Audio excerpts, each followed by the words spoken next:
Dear Diary, yesterday I called a really rude lady on the phone. She didn't like me one bit. Can you believe that? Against all odds, I persuaded a door open, and inside, I found a super mega ultra rich person. He gave me $3. I guess you don't get rich by giving away your money. It was finally time for my date with a twink, but then he left me with his Sunday friend. I was running low on funds, so I sold my antique rifle Pawn Star style. Now I have somewhere to sleep tonight. I had a bath and then tried to fix the sink. It only threw me into a depression spiral 4 times before I gave up. The next day, I used my gator to deduce that this fella might be homosexual. Also me too. A sassy wig and the horse he rode in on started making fun of me. OMG, why would they do that? I chose to do the work for this old lady, and I feel really freaking good about it. I can't wait to see what happens today. Oh, Disco Elysium. Hello everyone, happy Tuesday! How are you doing? Hello! Hi Allison, hi Catnip, hi Charmsy, hi Brianna, hi 20Uno. I'm glad. I really have been enjoying doing these Dear Diaries. I've been finding a rhythm, which is nice. I've been finding a rhyme. You doing these openings is like saying the bear is a comedy. I think that's a compliment, and I'll take it. Hi, Ludwig. Yes. It's nice to get into a rhythm, though. Like, it feels good. It feels good. I can't wait to do all the chores for this lady. She's definitely not evil, and probably was a really good choice that I made. Look at that. Look at that. Thank you. Hello, goat. Hello. The music is lulled, so it's time. You need Christopher Lee text-to-speech? Yes. Yes. Oh yeah, I forgot. We were talking to this guy. This guy. The jam mystery. Someone's using Turtle Bee to smuggle raw ingredients of drugs into Revachol. There are at least 3 drivers at the intersection. Talk to them. One of them must know something. 3 drivers? Okay. This guy's got to know something. Have you seen the Persona 3 Reload opening? Not yet. I think we're holding off for the actual release of the game to watch it. Looking for something, Hunt? Come to tell me to fuck off again? What's your stance on drugs? They're shit, man. You know oh, where yeah. that shit comes from. They know they can't beat us in a fair fight. So they have to get us to weaken ourselves somehow. It's Revachol sabotage. Revachol economic sabotage. So I take it you're not smuggling drugs out of Martinet? Not in, not out. I'll never betray the purity of my tribe. So you're telling us that you don't know anything about drug smuggling through Terminal B? I don't know shit. And if I did, I wouldn't tell you. Then what are you still hanging around here for? Most of the other Caminosaurs have left. What do you think? I can't leave the lorry unguarded. Stuff's been getting looted lately. It's those little kips sneaking around at night. If they touch my stuff, the bosses will be on my ass like ass cancer. There was a bunch of spilled boxes in the back of a big lorry nearby. I don't want to say anything to this friend. He's not even a friend. The man pulls on his cigarette furiously, probably still thinking about mosquitoes and ass cancer. If it's not you, then who's running the drugs through Terminal B? Isn't it obvious? Fucking Ceing, that beady-eyed South Samaran. His little side business is a scam. I wouldn't be surprised if he was peddling drugs as well. Wait, the street vendor south of here? That guy's a lorry driver? Of course he's a lorry driver. What? He tell you he's just some simple businessman or some shit? He's selling his employer's stuff after he broke the seals on his Humanox lorry. His tribe are natural liars. It's in their blood. He's your man, alright? 100%.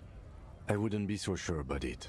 Not until we've heard what Ceing himself has to say. Oh, thank you, RJ. The Bear isn't a comedy, but Hollywood calls The Bear a comedy. Oh, This game is a dark comedy from the tags on it. Let's go pay Ceing a visit. Guess so. Also, okay, the wig? Are we twins? Are we twins with the wig?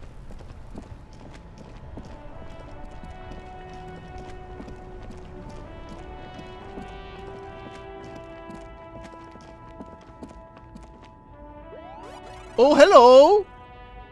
Philippe Ferrari, thanks for being one of us. Okay, it definitely missed someone. And I don't know who, there it is. It's Dr. Ghostly, thanks for being a member for 35 months. Are we all ready to commit therapy? Yes. Yes, I am. And it's all thanks to Kim. This says, speakers from the peoples of Samara. Everything's still cool here, officer. Oh, I can still persuade him to give me money. I need to put rhetoric clothes on for that. So, Ceing, what is your stance on drugs? Drugs?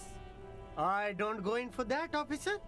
Drugs ruin lives. Sometimes. Unless you're into drugs, of course. In which case, drugs are excellent. Mwah! Tasty, tasty drugs.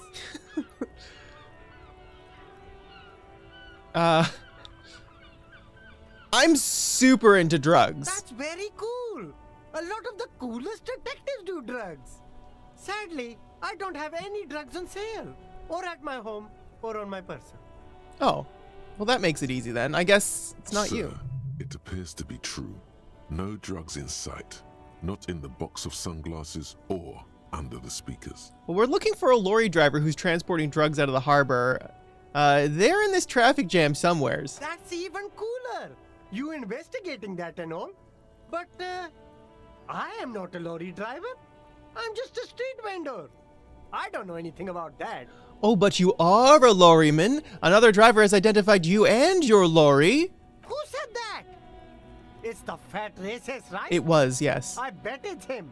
He has an agenda against me. Yes. Because I'm an immigrant who works harder than he does. He's a hater. He kind of is, though. Like, it's not hot tea. Everyone knows it. So you admit you're a lorry driver? No, I just said I work harder, and he's an asshole. I'm... Realizing he can't get out of it. Smart man. Okay, maybe I'm a lorry driver too. A little. But that's not the most important thing about me. That's my day job. This is my dream.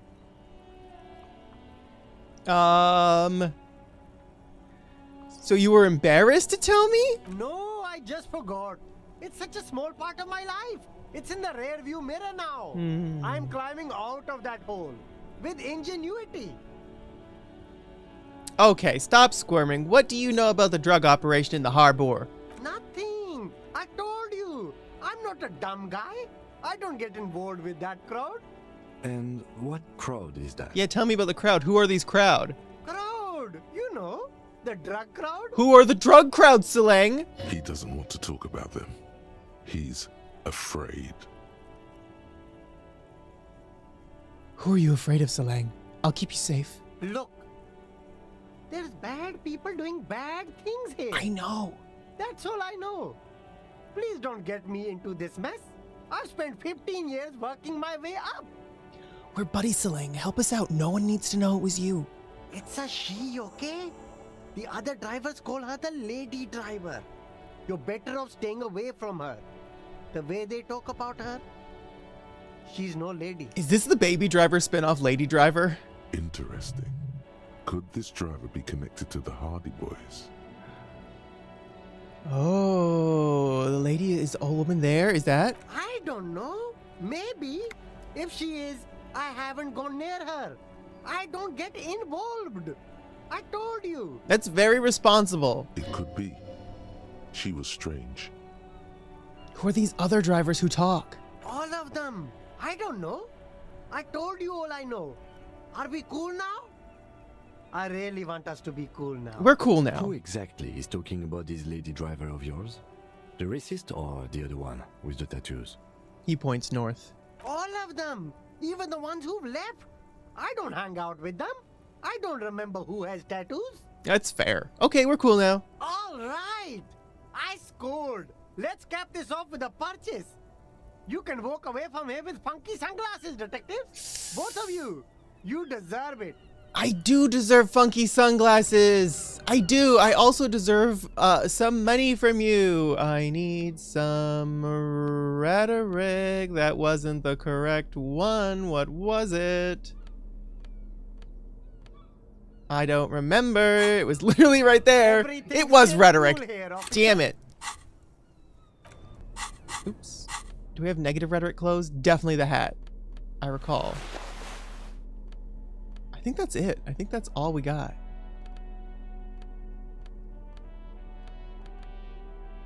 I feel like we can do it. I feel like our first rolls of streams usually go well for us. Oh yeah, 42%. No need Bruh. to this one up. Just tell him what you want. I want your money. Oh, okay. Sorry. Are you Sorry. trying to ask for Sorry. Detective. Next time we'll do it.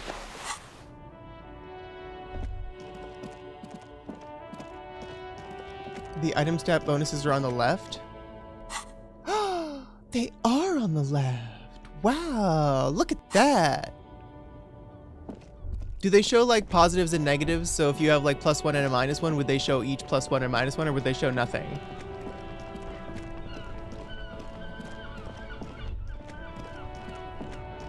Lady driver. This is the only lady driver, but she's not one of the Hardy Boys. We looked at her feet. Sorry for interrupting your movie. You caught me at an opportune moment. This awful weather keeps me awake. You can entertain me with your questions.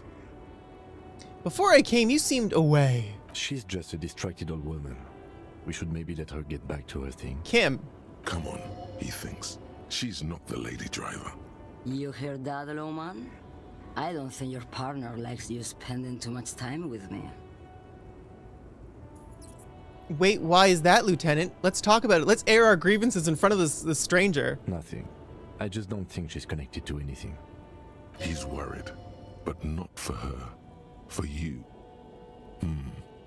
What is it about this woman? If she's not connected to anything? Yeah. You can hover over them to see what clothes give you the bonuses. Should you drive a lorry if you get all spacey? Oh, don't worry about me. I'm one of the best camioners around. I drive routes no one else will. What routes? Lomonosov's Land, Udachnaya Zemlya, the Western Plain. She nods and closes her eyes again, letting her mind submerge. A terrible cold comes over her, rattling her teeth as she stares inward. The Transcatolia Magistral. You for 1A. Adestradas du Mirador. All the good ones. The deep trenches. Where the bluebirds fly. Cool. Ride until you're dust, sister. Irmao. I already am dust. All right, are you the lady driver? Did you just call me a lady, Herife? She clearly doesn't think she's a lady. Don't repeat it. I was told of a woman driver. You're the only woman here. I'm not that either, Herife. Oh.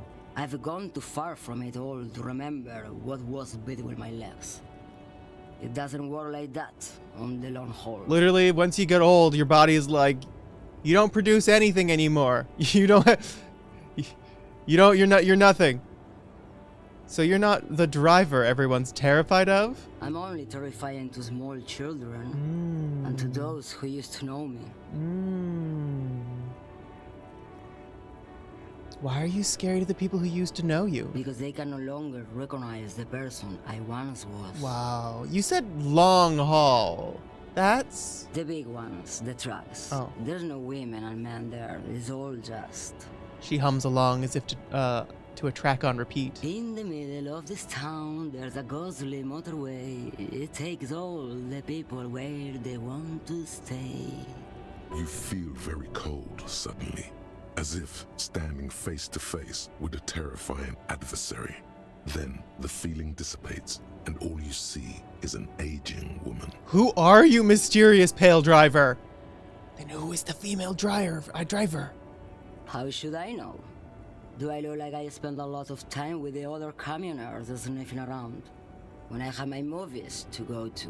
True, that's all I needed. Oh, Sim. Her mind is elsewhere now. Something in her is pulling towards some unknown rest state. She twitches like a sleep kick. Thank you. The lady driver.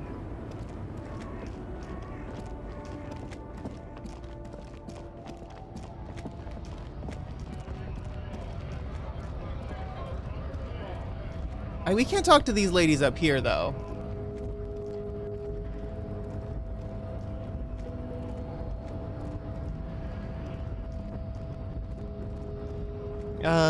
You're not a driver. Your race descent has temporarily... No.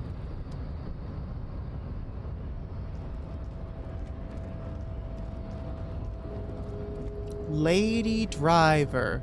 There have been few ladies.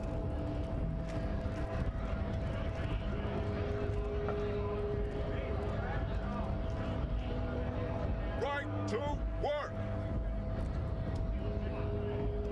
Oh, I don't want to talk to this guy anymore. I don't like this guy. Looking for something odd? Come to tell me to fuck off again?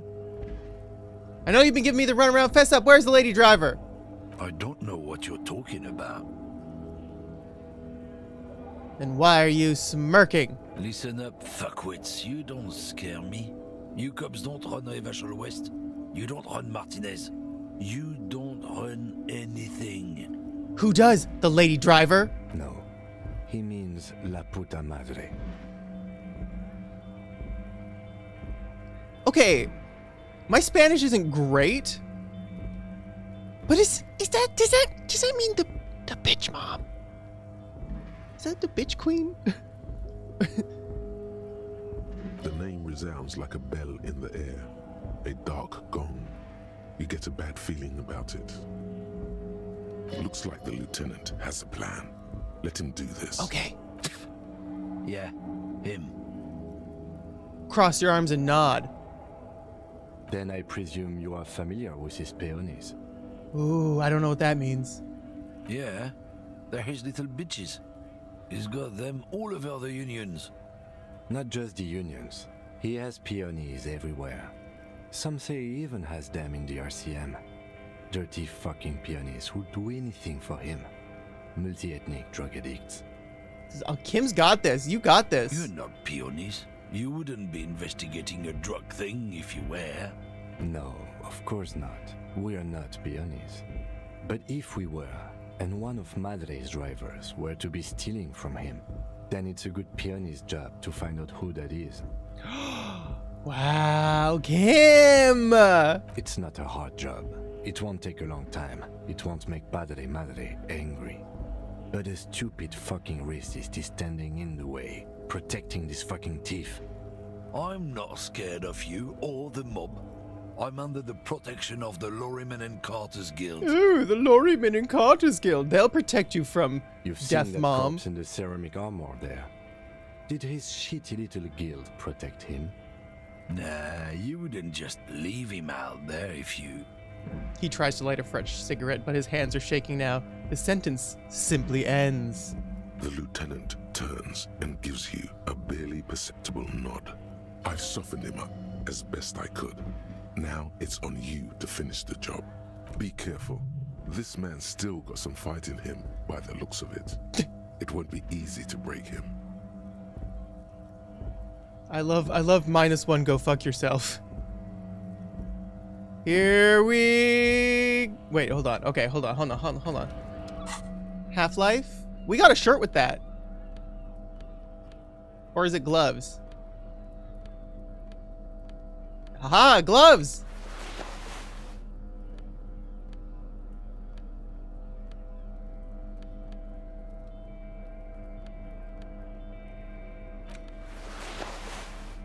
It's fine, it's fine. We are ready to... Oh, wait, that wasn't what I wanted to replace. Oh, this is literally just a better jacket. Why was I wearing the windbreaker? Composure.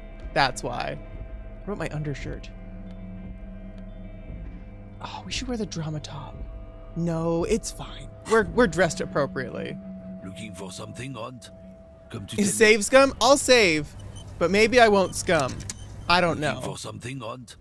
Come to tell me. Men like We don't this need to. only respect two things: strength and fear. And I've got both of those. Time to turn up the volume. Show me her lorry right fucking now. The lady driver's lorry. Where is it? Fuck you, I told you. I'm not gonna. There. His voice grows smaller as yours. Oh, gosh, we have choices. So we got, I'm gonna fuck you for the rest of my life, you understand? We got, I've been to your fucking lorry. I know where it is. I'm gonna burn you down. You hear me? And then we got, what's your name, fuckhead? I'm gonna go to the police radio saying this guy told Madre to fuck off. They're all good options. Madre seems to work.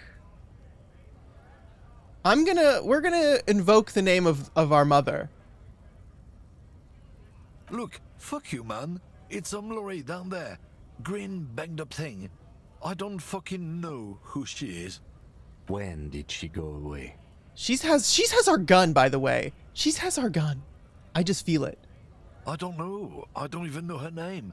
She just rolls with the fleet and acts like a big shot. Some dyke, probably. I haven't even seen her for days. Where exactly is her lorry? Past the monument. Down there. The Green Temple. Now, leave me the fuck alone, okay? A small temple by the monument. Green. Let's get into that lorry. Looks like he got his adrenaline up, too. You got a smoke? No. He's got a smoke right there in his fucking hand. I'm gonna need the one you're Snatch smoking. That shit out Yeah. of his fat fingers. You need it after listening to his garbage. Can't have it. Hand it over. Evidence of what? I haven't done anything. What, officer? Sorry, I could... Damn it! He outsmarted me with his being a dickhole. Banged up green lorry by the monument. Oh, I know where the monument is.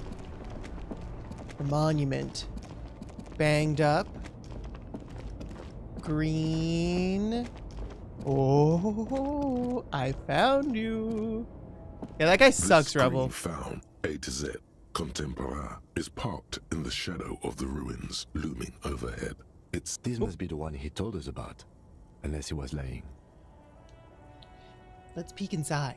the glass on the side windows is tinted and covered with dust. You can barely make out the shape of the seat and two steering levers. Posters cover the small windows in the back. You can't make out what's on them. It feels like you're peeking into someone's home residence. Inside it's private, cozy, warm, dusty too.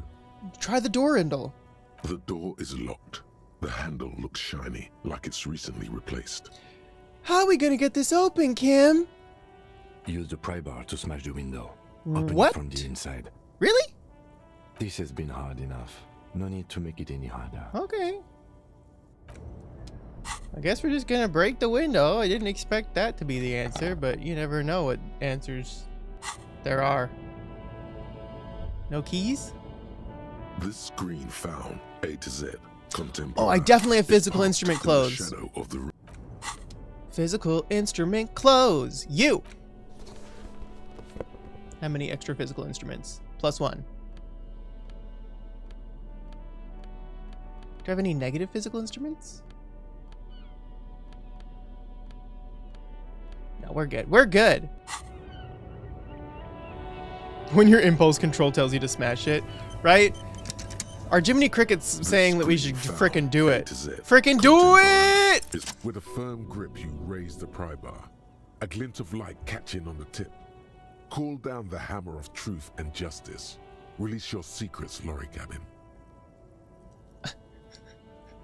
This is a Rockstar line! I want to get Rockstar cop shit. Yeah, fuck the police and then smash it. The window shatters and droplets of glass fly everywhere, shattering over the lorry floor and pavement. Subtle.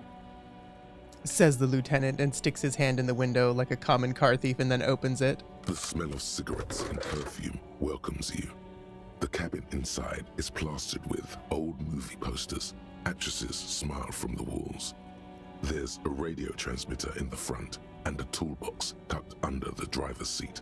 Some tools lie scattered near the pedals. There's something odd about the passenger seat. The seating fabric has been pulled tight over the lower side of the seat where the toolbox should be. Admire the posters. These are movie posters featuring starlets from long-forgotten films from the 20s, the teens, even the 90s of the last century. Gosh, I guess we'll call like the 2010s and things. Those will be the teens. And we're in the 20s of the 2000s. Gosh, what the hell? One of them particularly catches your eye. A centerfold of an ingenue attached right above the back seat. The only reason I know the word ingenue is from Drag Race. I'd never heard it before Drag Race. I think it means like someone who's like a starry-eyed starlet. I'm pretty sure. There's definitely perfume in the air. It's spicy, with a hint of amberette, wafting through the bitter air of the cabin. Stop and wonder, what's that smell? The remnants of a sweet juniper-scented perfume. Probably Grenade number 5. Study the centerfold. The actress is draped in a sheath dress, one of her shoulders bared. The faded remains of an autograph run across the poster. Oh my god. She's looking past the camera. A feeling of tenderness washes over you. A longing even, perhaps. And gentle tragedy. Wait, doesn't she resemble someone you know? But you can't put your finger on whom exactly. Enough of the posters. The actresses and the rear actor all smile you a warm goodbye. A radio transmitter is attached to the dashboard and a toolbox sits under the driver's seat. Pull out the pull-out toolbox. A metallic drawer slides out from the seat. It's empty, except for a folded newspaper. Unfold the newspaper! It's an issue of Périphérique from last Wednesday. A piece of paper falls out from its pages. Pick up the note. It looks like an article ripped out from a radio enthusiast magazine. Complex mathematical equations explain the basics of something called the ULAN frequency system. Okay. These formulas look oddly painful. Maybe it's the hangover, but they give you a headache. The ULAN frequency system? I've never heard of that before. I know of FM, AM, UKV, but... Would you like or FUM? Pushing the pull-out toolbox. The pull-out toolbox slides back into its nest. Peel off the rest is as it was. Posters, a radio, dust on the windows. Voila, a stack of neatly folded papers has been stashed behind the seating fabric. You see 3 maps depicting a large metropolitan area. It's Revachol. Some of its routes and highways have been outlined with a pen. Bonne prise. The lieutenant commends you as you shift through the treasure, well worn and folded into neat squares. Fold open the topmost map. This large map displays the elevated motorway called 881. The intake leading to Martinez is marked with a blue X. There's another X on the off-ramp at a place called the Old South. Toll booths at the intakes are marked with a circle. It looks like there are scant few ways of getting onto the elevated motorway that runs over Jamrock, and this person knows them all. There, hundreds of thousands of motor carriages roar on the 881, high above the massive brown and red roofs that is Jamrock. The commuters don't even look down. The world ceases to exist outside the windshield. Where does this road lead? To Couronne, through the middle-income neighborhoods there, by the river, and then to Stella Maris and La Delta for work, while the men and women of Jamrock scuttle to their fates below the road. Second map. This municipal map from the 30s displays a complex system of storm sewers underneath a sub-district called the Pox, old military hospital, right adjacent to the 41st precinct. Okay. No storm will ever drown Revachol, the great solution to the riddle of history. Wind rips through the empty hallways of the once great military hospital, now just a ruin under an overgrown park. Beneath the hospital, great sewer tunnels hum and vibrate with life of their own. What's that sound? The rattle of motor carriages and lorries driving through long-forgotten tunnels, lit by gaslights. Look at the third map. The final map displays a labyrinth of service tunnels left over from the construction of Motorway 881. A few routes have been marked with a pen, where the tunnels and sewers surface near the eminent domain and a traffic island in central Jamrock by the lake. What does it all mean, Kim? It means that the smugglers are secretly using the motorway to transport their goods and materials. They've infiltrated the East Motor Tract, most likely. The RCM patrols most of these auxiliary roads, though apparently not all of them. Where does the contraband end up? Hard to say. This distribution network looks certainly large, yet still vague enough. It doesn't reveal much about the Besmerti behind it. The Besmerti? That sounds vaguely familiar. The Besmerti is a Revacholian crime syndicate. They see themselves as the inheritors of the 14 Revacholian Indo tribes. But really, they're just violent gangs vying for control on the west side of Revachol. Hello, Quill. With cool names like La Puta Madre and Aura Masta. It's a dark parody. Who do you think's behind this? It's definitely not the Union. They just do some logistics. Okay. This operation has spread everywhere in Jamrock. If it's that widespread, then Madre remains the most likely suspect. Here's bad news. There have been attempts at a serious investigation before, but they haven't ended well for those involved. Lieutenant Kitsuragi is a brave man for saying Madre's name without the winces and whispers that usually accompany it. Especially bad news for cops who may have something in their past they don't even know is there. Thanks, Half-Light. You're always welcome here, I guess. Return the stack of papers under the seat. Best not to disturb the scene. I'll have forensics go over the lorry and pick this up later. The stack of maps looks just like before, barely noticeable.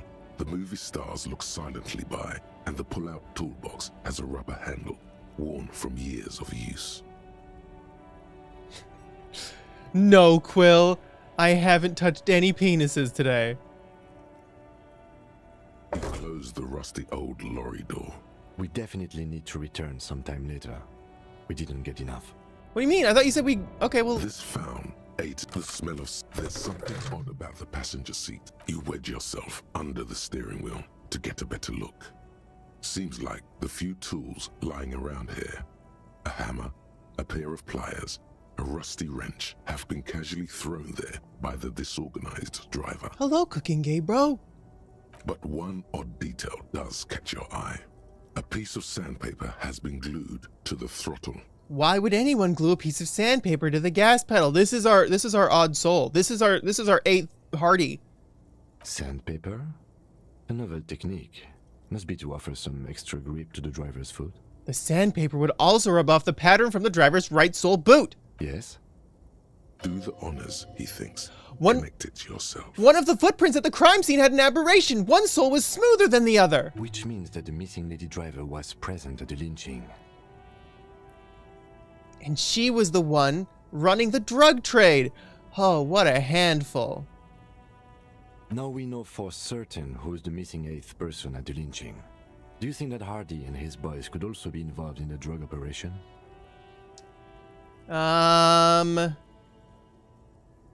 This would fit what Joyce told us, but I don't want to make any assumptions. Understood. We should still go and see what Titus has got to say on the matter. Oh. Are we finished with the lorry? The movie stars are still smiling from the walls. The radio transmitter sits on the center console, and a faint smell of perfume is in the air. I'm scared to check the radio because I don't want to accidentally call someone, you know? Like accidentally butt dial? Let's do it. Looks like the frequency dial is absent. It requires a key to work, but the key has been removed. Likely by the missing lady driver. That makes sense. Strange. There are so many radio stations saved here. Must be over 100 at least.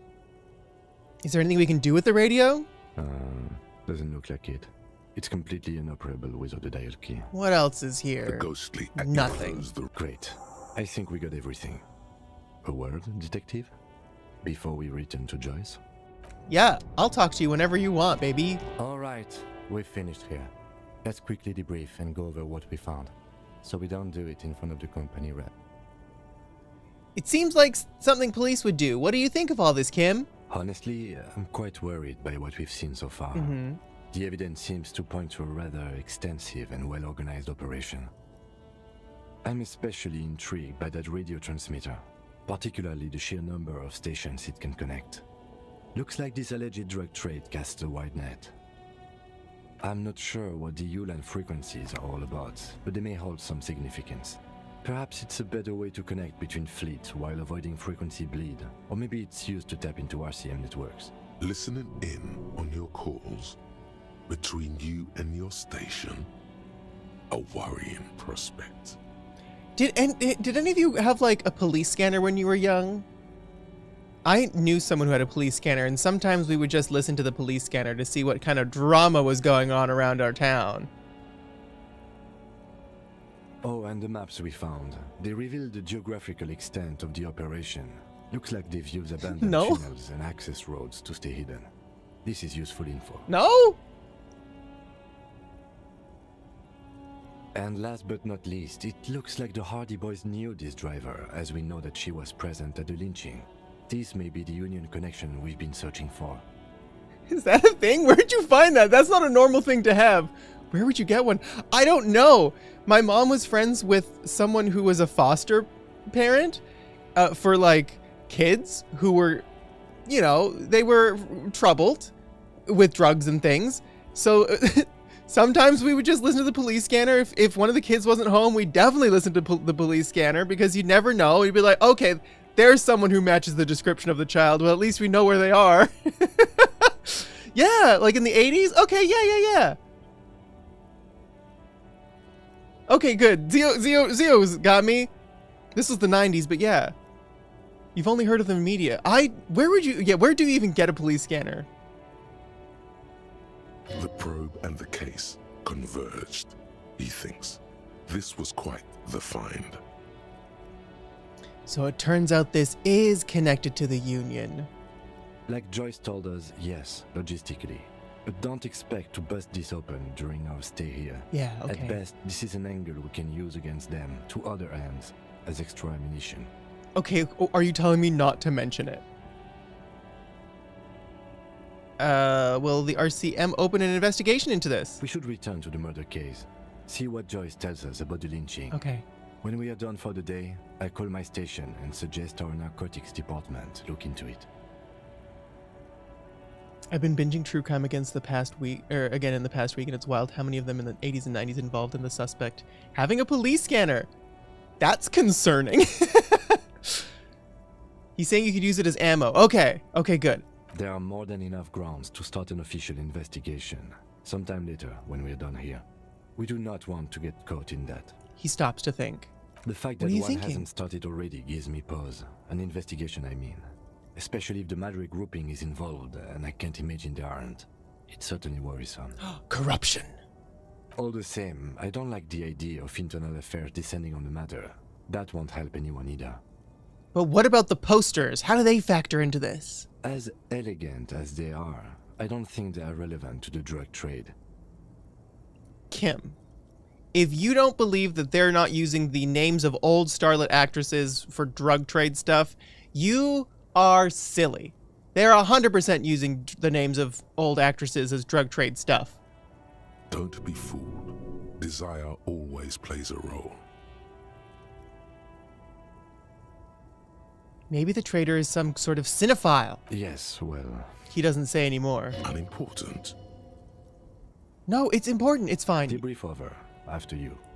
I get why you don't believe me. I wouldn't either, but you'll see.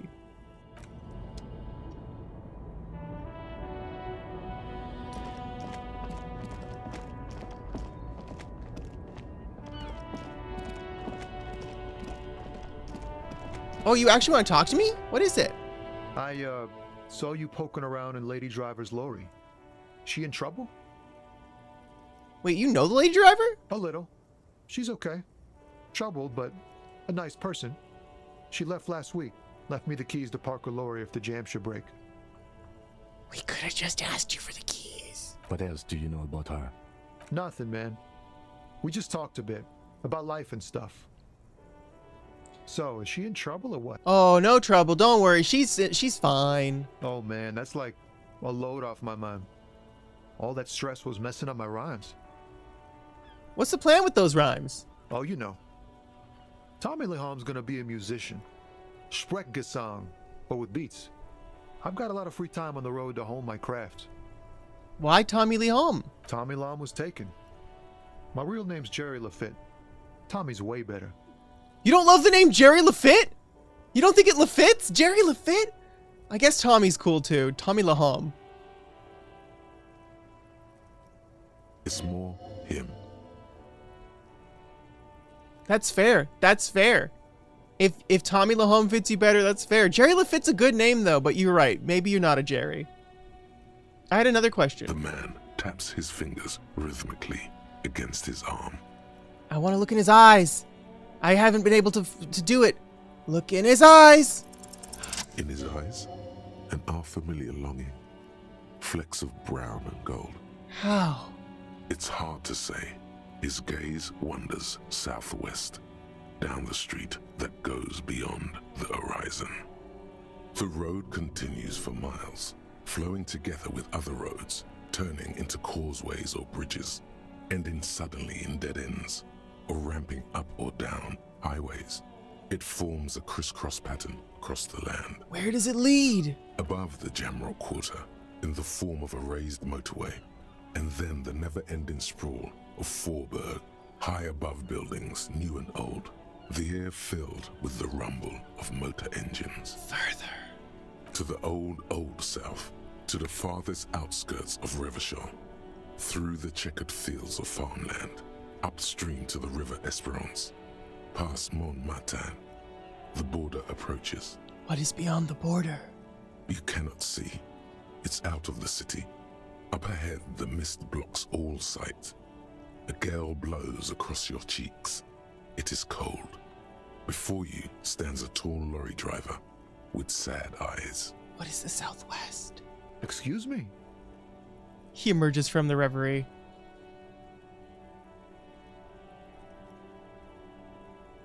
Hell, I get longing, man. I felt something similar since I woke up. Man, I don't know what to say. Not much anyone can do. There's no helping in absence, you know. I miss my family. They're all I have. My wife, second kid on the way, waiting all the way in Deja.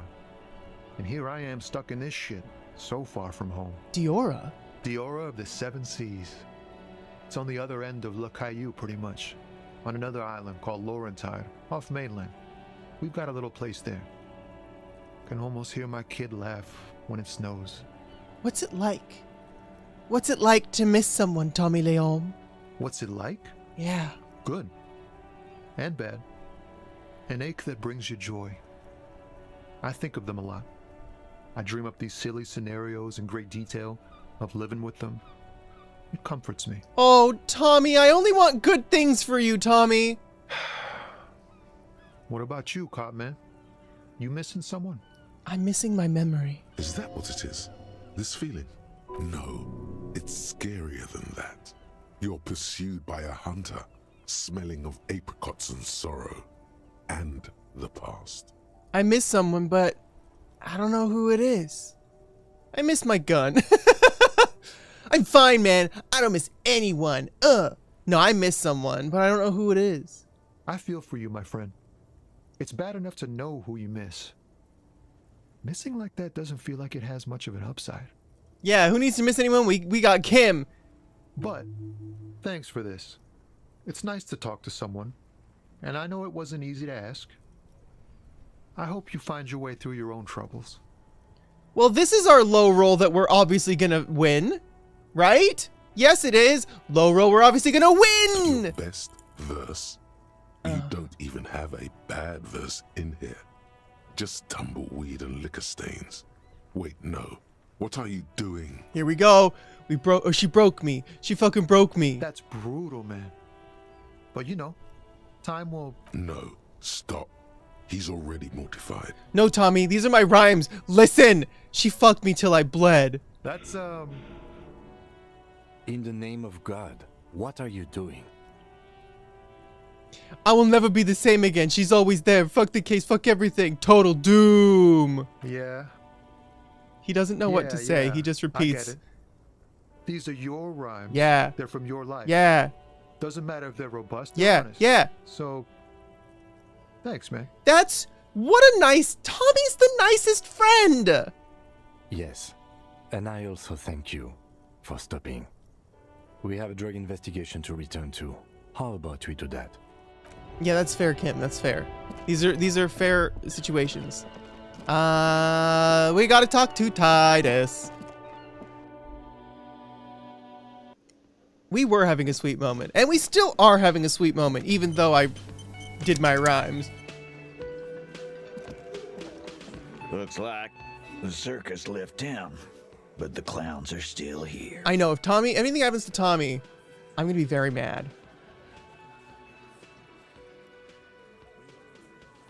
Okay, hold on. If I can establish authority... Oh, it takes you forever to walk, man. Because we are fairly low on authority. But I got some authority clothes. Don't I? Wait, don't I?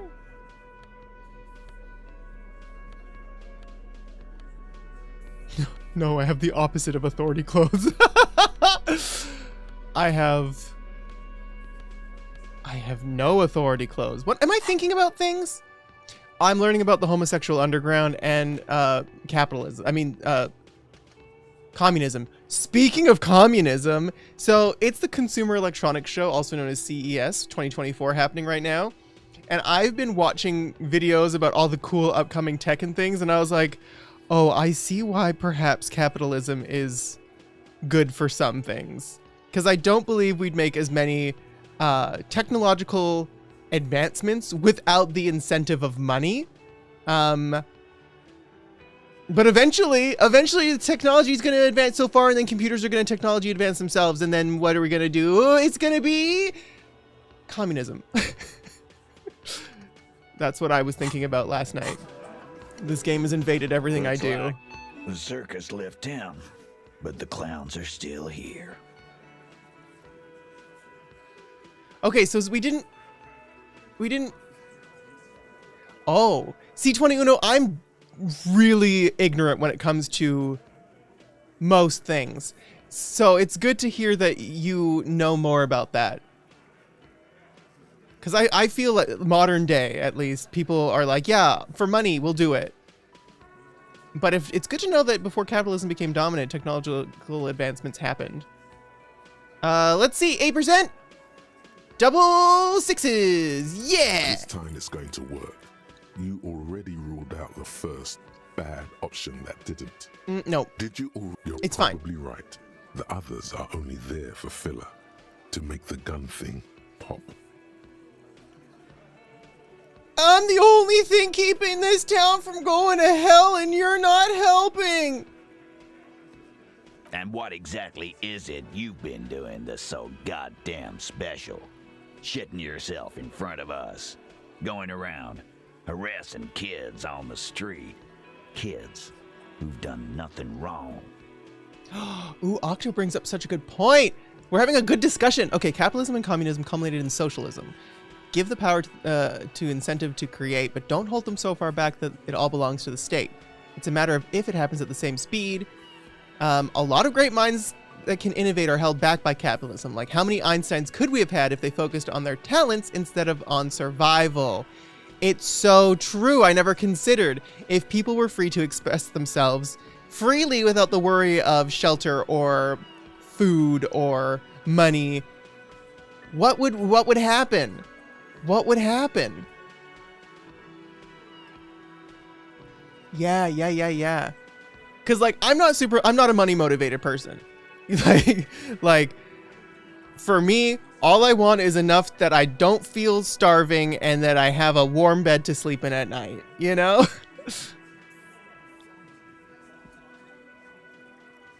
Communism would not allow for free expression but what the leader wants. But that doesn't sound like communism to me. Cuz the commune. It's like a societal thing, right? Yeah, people with disabilities, chronic illness, mental health. It's true. Right, Catherine? Like, because I grew up poor. We grew up poor. Low-income housing. And it was sort of like a commune, I guess. In the sense that we were all there. And, like, the people who were around me were people who didn't have access to a lot of money. They didn't have access to a lot of social systems involving like mental health, or they were people who were in abusive situations who needed a place to stay. So it was a lot of like people who didn't fit in with like society in a way that like capitalism really appreciates, you know? So it's really interesting to see all these different takes. Yeah. Yeah. I'm going to put a plug there. I'm not going to pay someone to throw paint at a wall and call it socially necessary. It's true, you know, but like, I don't know. Yeah, I agree, 20. You know, the healthy society would give people the freedom to explore their creative passions in a way that feels safe, you know, because if all of your time and all of your energy is spent trying to survive, it sucks. And that's what I think is going to happen, Mina. Instead of making machines that make art, I think that the machines are going to take a lot of jobs, and then we're going to be like, uh-oh, how are we supposed to make money when literally it's more effective for computers to do all the work? There's a romance in living on ramen and rice and beans, and it's only when you reach your 40s that you should be truly happy. Yeah, right, Ghostly. That's not how it should be. You know? Yeah. This is really interesting. Yeah, Duolingo. Duolingo is getting rid of their staff for AI. And while I dislike the fact that people are losing jobs, the only reason I dislike that fact is because people need jobs in it currently to live right.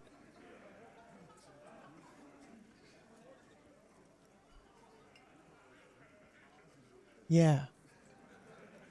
It's interesting. What is this game about? It's sort of about it's about uncovering the past of this person that we're playing as, who lost his memories, and we don't know, and there's a murder, but we're a cop. And we're in like an alternate sort of place that has a lot of parallels with our present world. And it's talking a lot about, it's a fucked up story of hope. And it talks of capitalism and communism and things like that. It's not trying to, Tony. The thing is, I've always loved the idea of communal living in a space. Like my dream is if I had enough money, I'd build little communities that are self-sufficient in energy and food that you don't have to pay to live in. Energy, food, and water. They'd be solar. I have a solar punk dream. A dream of solar punk. Gay communist disco cops. Yeah. I've been dubbed the last communist. It's true. I am the last communist. And I'm going to bring my communism to Titus. All the while talking racist shit. Don't think we aren't watching, fascia. People here trust us. We're getting complaints. I haven't said anything racist. I don't even have a gun. I probably did harass those kids.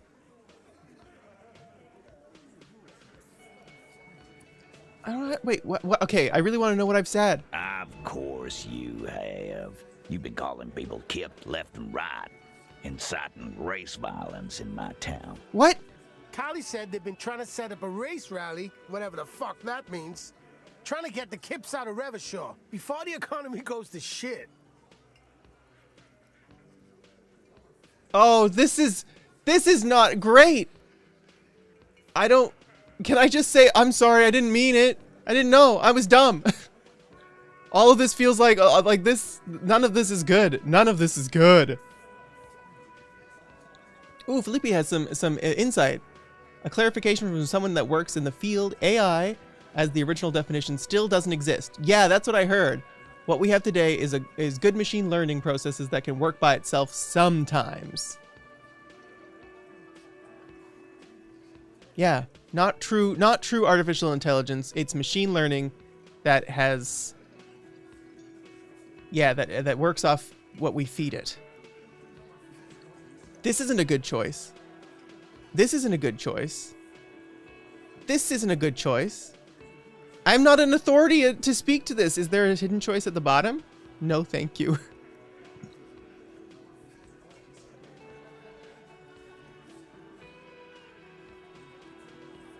I'll do number 1. It seems to be the less bad. Yeah, right, Zero? Sure there is. Carly said they're both purchasing confetti, ribbons too, and loudspeakers, and fireworks. Carly works at the carnival shop, you see. Ah. Get the fuck out of here, you racist carny. There'll be no race rally in my town. What happened? We got absolutely wiped. Let's go before it gets worse. What's going on? Are you racist now? Is the rally real? I don't know! Please don't set up any rally. I know! It'll make you look awful. I did it bad! I should have... I can't establish any authority. I found someone who saw the hanging, a witness. A witness? Yeah. You ain't got shit. The locals would never come to you with this. That's just cop tactics, Titus. Next, he's gonna tell you one of us already roll on the others, and he's in witness protection. Oh, no. My witness isn't a local. Well, let's hear it then. Who is your mystery fella? He's a high-ranking government official. Yeah, right. Like we wouldn't know if an MI plant was in our town. Nice try, right? I've seen this shit a million times, Titus. Fly fishing. They are desperate. Tell us, Copper, what wacky claims did he make? The witness said the hanging went down very quietly. No shouting, no commotion.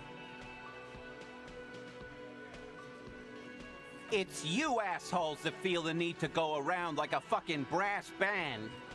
The Hardy Boys are dead silent. Yeah, it's like they put cowbells on you before they send you to the streets. What's with the cowbells, policeman? The witness said it all looked like a surreal play. I'm scared that this talk, it's fine. Those flaccid MI cocks with their culture language. Everything's a surreal play or sublime whatever. Doesn't mean anything. It means the whole scene was long and drawn out, like it was from a film. What is this fella's problem? The little guy addresses. We didn't make it more action-packed. It wasn't the first thing on our minds, you see? It's not about that. It's the fact that I have a witness and they know what you did last summer. Shanky. It's Shanky, right? I thought there's something wrong about the lynching story. Now I know there was. You don't know shit. I know you are lying, Shanky. He writes in his notebook. You didn't break this wagon fort, but you did manage to rattle the people inside a bit. The witness said he saw 2 people of Areopagite descent and 1 mask. Areopagite? Boss, I think he's trying to say me and Theo. Well, yeah. What is confusing you? Eugene, Theo, and Elaine were there too. I already told you. I shouldn't have said anything. Whenever it talks about people's descent, I'm like, let's just not say. We shouldn't say anything. We shouldn't. It's just not. Some witness. I pulled the same shit. Came up with some shit, then went and said it to people. Get a reaction. Don't have to go to cop school to try that. This is the most annoying thing when you're like, I'm literally telling you the truth right now and you're not believing me and I don't know what I can say to make you believe me. You don't have to go to school for shit.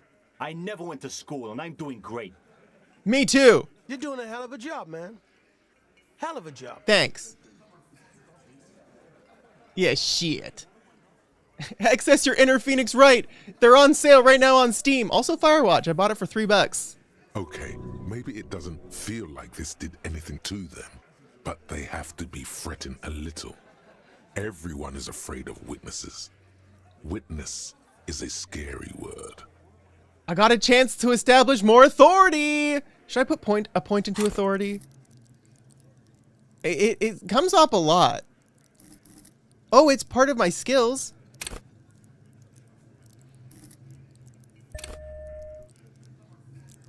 Yeah.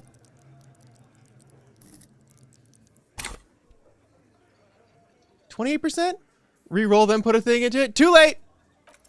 Yay. You have so many bad options ruled out. It's insane. Kim, there is no way in the world you won't do it this time. Kim, I'm so garbage. Kim, please help. You know what?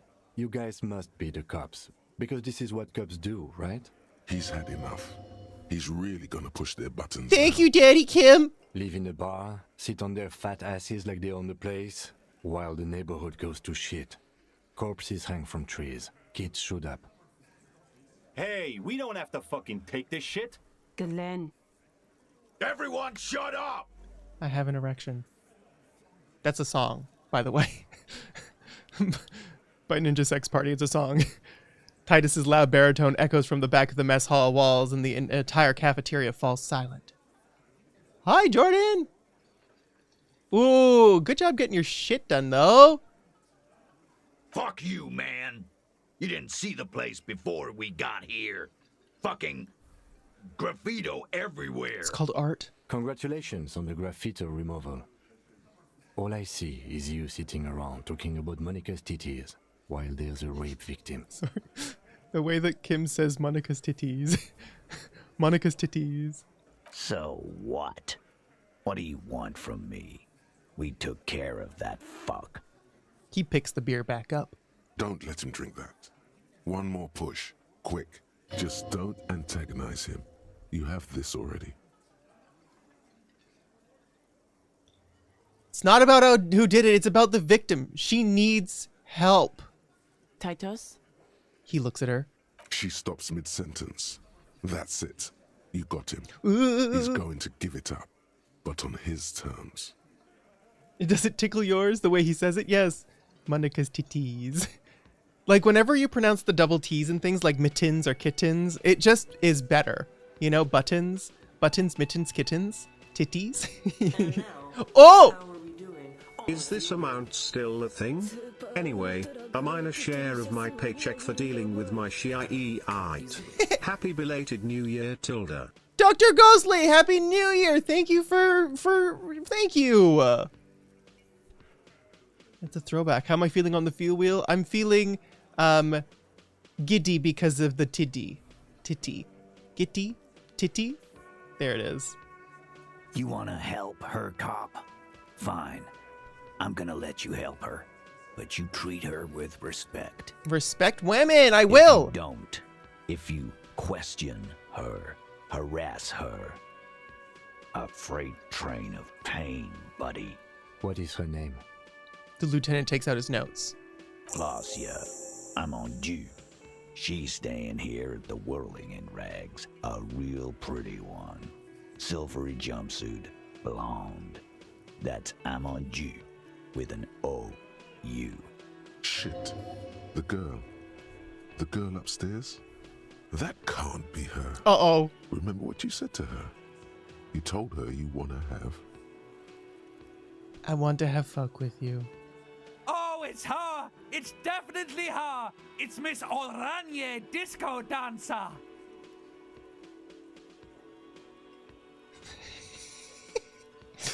Hold on, wait.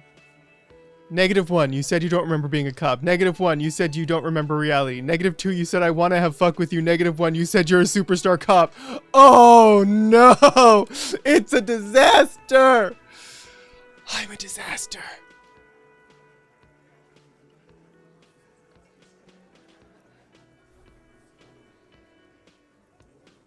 Yeah. Oh my god, I'm gonna die! Tall. 2 rooms over from yours. Well, here we go! You inexplicably add cool after the victim's name, with your eyes bulging like some wild beast. Your fingers are fidgeting and sweat starts forming on your brow as Titus looks at you oddly. No! I can't believe I thought myself to death again! It keeps happening.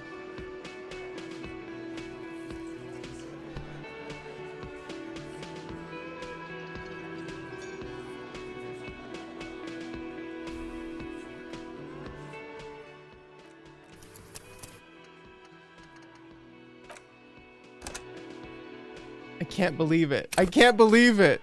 All because of some shit I did at the beginning of the game. The circus left town, but the clowns are still here. Is there a way to skip Dialogue? Probably not while he's walking. I got a witness. That's just contact this Witness type is not well. local. High-ranking official. I've seen this shit. Quiet. Well, yeah. What is confusing you? Those flat. Oh, I did the shitty thing that I didn't want to do again. I know you didn't break this. Enough about the witness. You don't have. You're doing a hell of a job. Okay, maybe it doesn't feel like this did anything to them. Authority! This time it's Perfect. going to Kim. work. Why? This is, I'm afraid it's not what you think it is either. Wait, no, Kim, I need your gun? Oh. What? Yes. You. What in the... Oh, God. The fuck is... That's not what I thought it was. I want to see where this is going. I'm not scared anymore. I know what I have to do. And what is that? Trust me, Kim, I am merely flesh. Merely what? He doesn't quite catch the last word. A brief moment of pause. I forgot I have to fail twice in one convo. Yeah. Oh, no. The pressure in the room grows. Be careful. It's loaded. Good. Now put it in your mouth. It's not going to actually happen, is it? What are you doing? The short, cold barrel touches your lip. It tastes like iron in hell. Genuine panic flies across the lieutenant's face. Fellas, you getting any of this?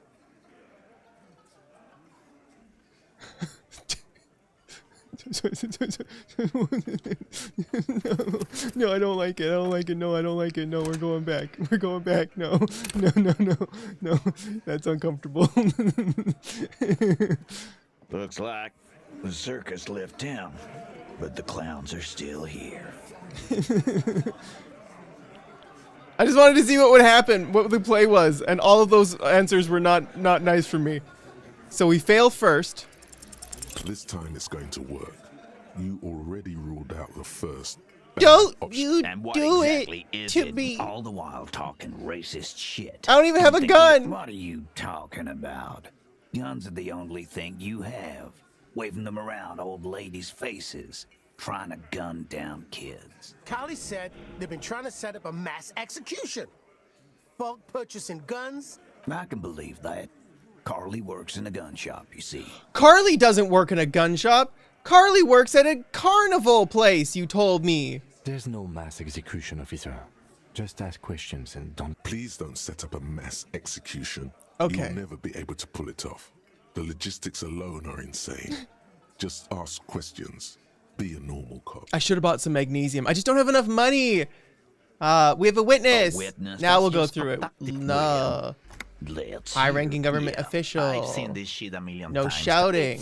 Yeah. Surreal play. Those flaccid. It means the whole scene. What is this? Shanky, You don't. I know you are like... You didn't break this wagon fort, but you did manage to... You don't have to go to school. You're doing a hell of a job. Okay, maybe it doesn't feel like this did Now anything it's time to them, fail but out. They have to be fretting a little. Everyone is afraid of witnesses. Witness is a scary word. Okay. So now I'm going to save after doing that. Because I don't think I hurt my brain last time. So I don't want The to circus left town, die. but the clowns are still here. I want to drink of water though.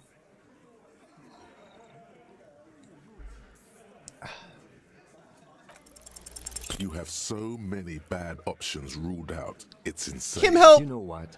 Leaving the bar. Hey, we... Glenn. Everyone fuck you! Congratulations. So what? Don't let him drink that. Just don't antagonize him. You have this already. She needs help. Did we hurt our brain twice? We did. Titus? She stops mid-sentence. You wanna... If you don't... What is her name? Classia. I'm on due. Shit. Oh, it's her! It's definitely her! It's Miss Oranje, disco dancer! So we're not going to pick the first one because it hurts us. And we're not going to pick the second one because it hurts, or the last one because it hurts us. Because gosh, we can't win that. I don't have my watch on. That's what's missing. It's the disco dancer. Sure, why not? You've probably seen her around. Very low, very low. You inexplicably add cool after the victim's name, with your eyes bulging like some... I don't understand what's so cool here. Nothing. We just have a few more questions. Then we'll be on our way. Whatever you do not tell him you know her. That would sound off. All of these are bad. All of these are bad.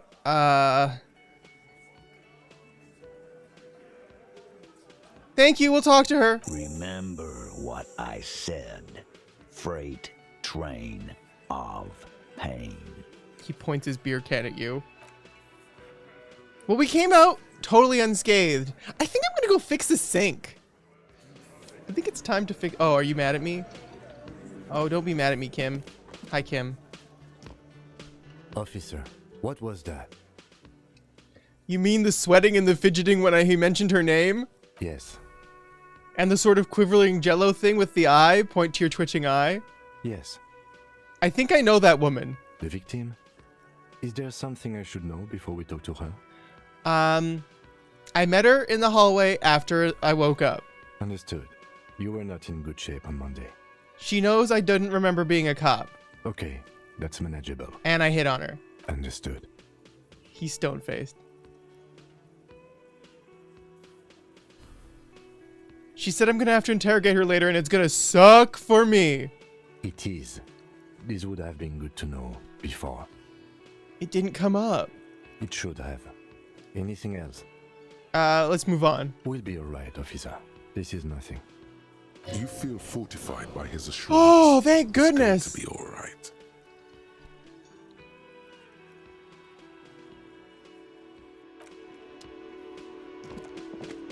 No, he trusts me. Kim trusts me. I think this dude is my twin. I literally think we're twins. I think he's my twin brother. I can't believe this shit. Like...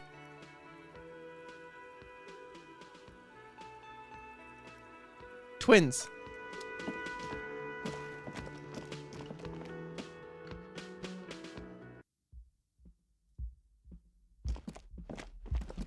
The door is closed.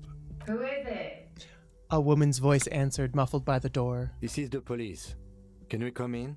Come on up. The door is open. I'm drying my hair. Sounds like it's coming from upstairs somewhere. You could snoop around before going up.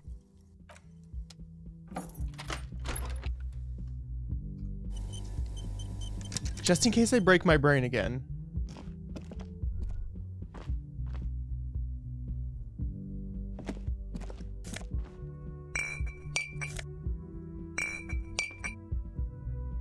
Hotel bill calculations. Looks like she's had an extended stay.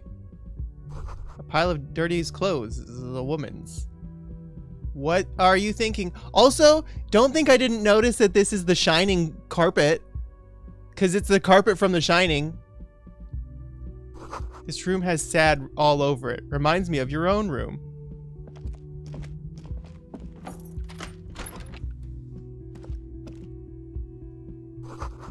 The yard below. The corpse isn't there. This medicine cabinet is full of wares. Sheets of pills, haphazardly stacked, one on top of the other. There's also a toothbrush somewhere in there. Look at the toothbrush. It's been used quite a lot, but not for scrubbing blood off towels. or anything else interesting.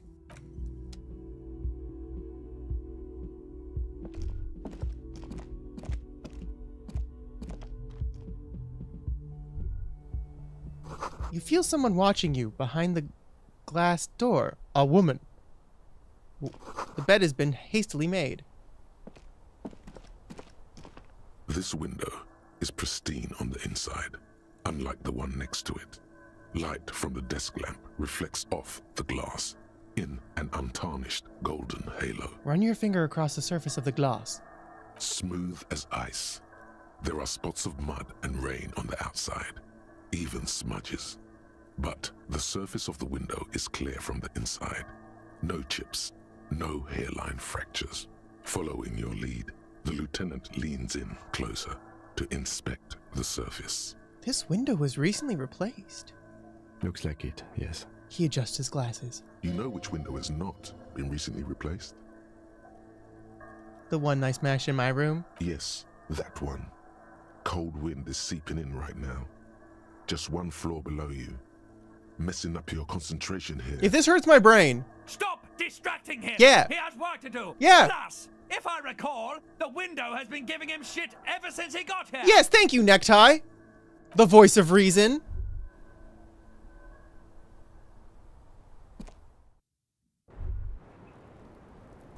The smell of cigarettes and smoke in the air. Astra menthol.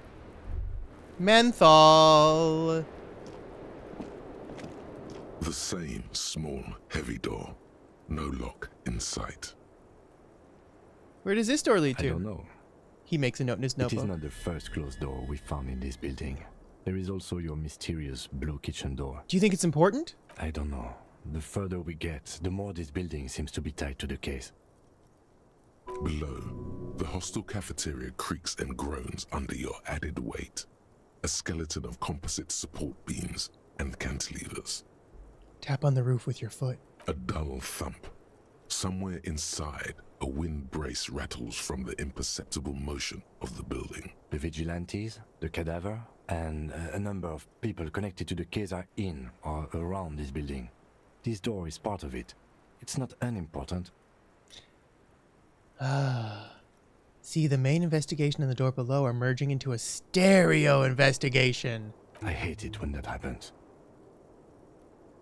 Push. It's barred from the inside. You hear the bar rattle in the brackets. Sounds like it's heavy, too. Very sturdy. Ooh. We'll have to come. Oh, yes, I learned about being a communist. Socio-economics. 0.000% of communism has been built. Evil, child-murdering billionaires still rule the world with a shit-eating grin. All he has managed to do is make himself sad. He is starting to suspect Krasmezov fucked him over, personally, with his socio-economic theory. It has, however, made him into a very smart boy with something like a university degree in truth. Instead of building communism, he now builds a precise model of this grotesque, duplicitous world. So left-wing dialogue options give us more experience, but we have lessened reaction and reaction everywhere. And we are also not authoritums. Okay. Yeah. We'll be left-wing, sure. Why are these lit up? Because I haven't worn them yet? Oh, wait, can I?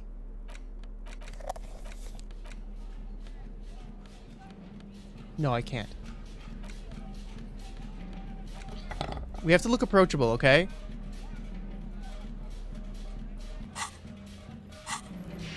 Oh, hey! Yeah, it's cool.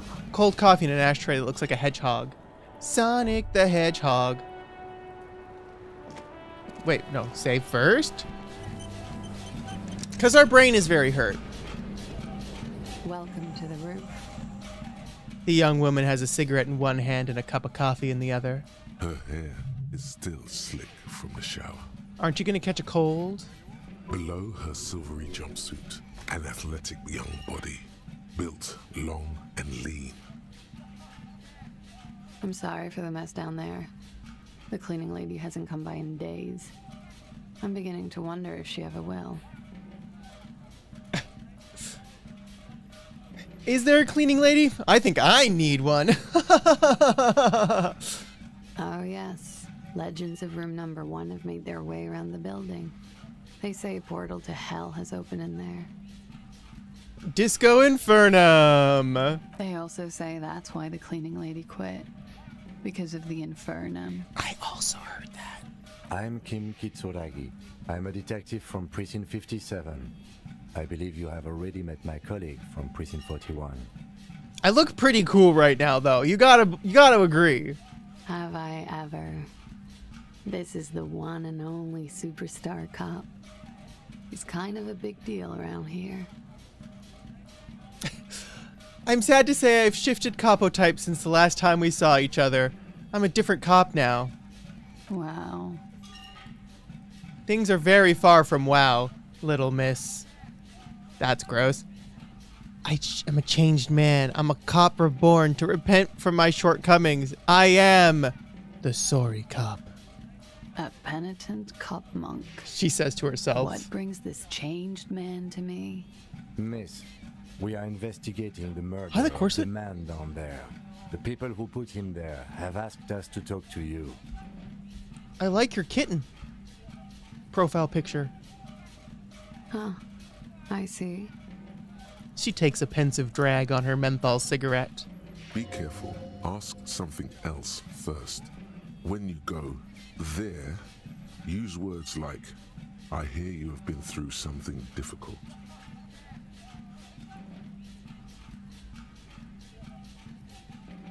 No need to dilly-dally. She's tough. Thanks, coach, but I think I'll dilly-dally this time. You'll sound like a namby-pamby.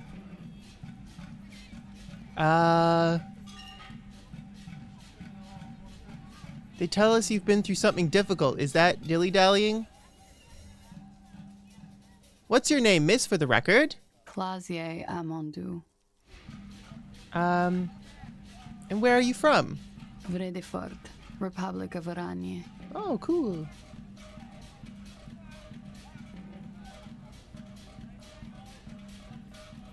What do you do, miss? What is your specialization? Something stupid. Oh, what's that? Oranese lit. Oranese lit? Oranese literature.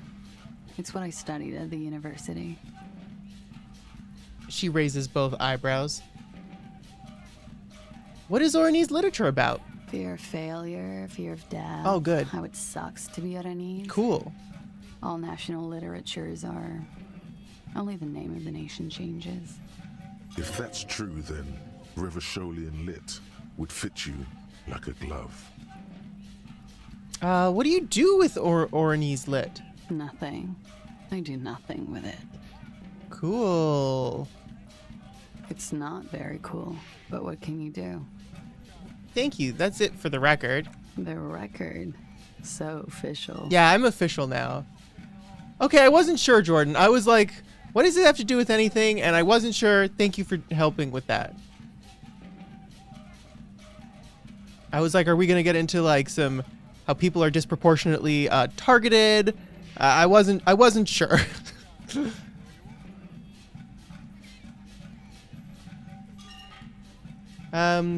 So they tell us you've been through something difficult. Something difficult?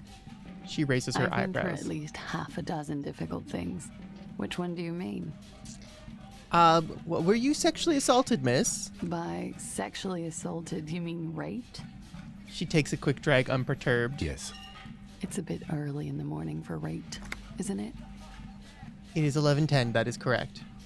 She sounds positively buoyant, vivacious, totally unbothered. It's not that early. Is this rude? She looks around. The sun has risen over the sea. People are rushing to work below. This is an awkward conversation. It is. It's murderously early. I'm amazed I'm awake. Why am I even awake? So why are we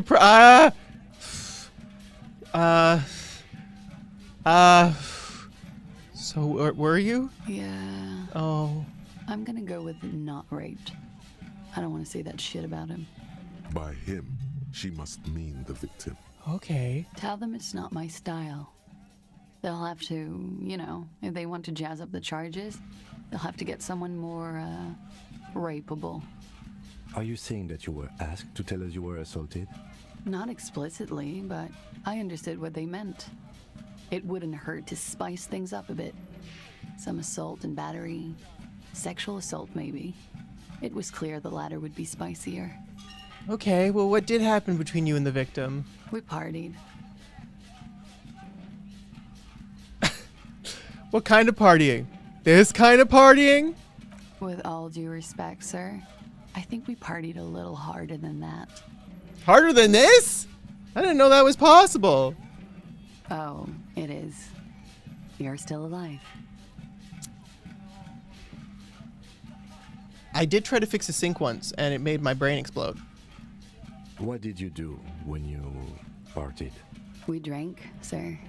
A lot. For weeks, basically. We had that effect on each other. We made each other drink harder. That's why I liked him. What else? Stimulants. Speed also has that effect, making you drink harder. And then drinking harder makes you do more speed. It's quite the combination. We also had sex. Whoa. After so much drinking and drugs, how did they manage it? Were feelings involved? A little. The drugs were good enough, and we did enough of them. How did you two meet? The lieutenant's voice is quiet, calm. Downstairs, at the bar. He was on some sort of assignment. A military man, as you probably know. Had a cool, scary scar. She appears aloof, but that scar part, the scary, is stressed and drawn out. What's that about? Apprehension? With longing. She misses him.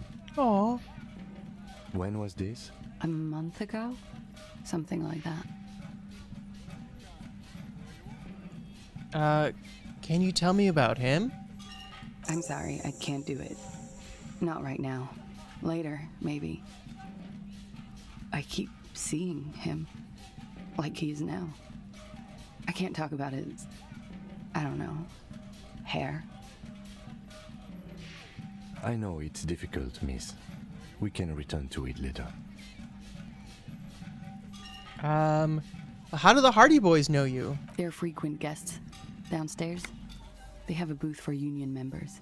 They're probably down there now. And how did you meet? Over drinks. It's been a long, boring winter. Did you party? A little, yeah. Like you partied with the deceased? No, not as hard. I'm sorry to have to ask this, but have you had a physical relationship with any of the Hardy Boys? I have. Which one?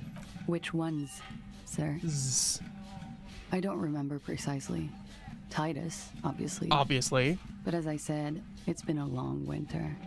Could that have been part of the reason they hanged him?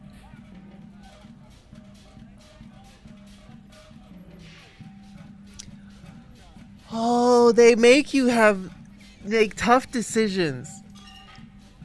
You know, like none of this conversation is nice.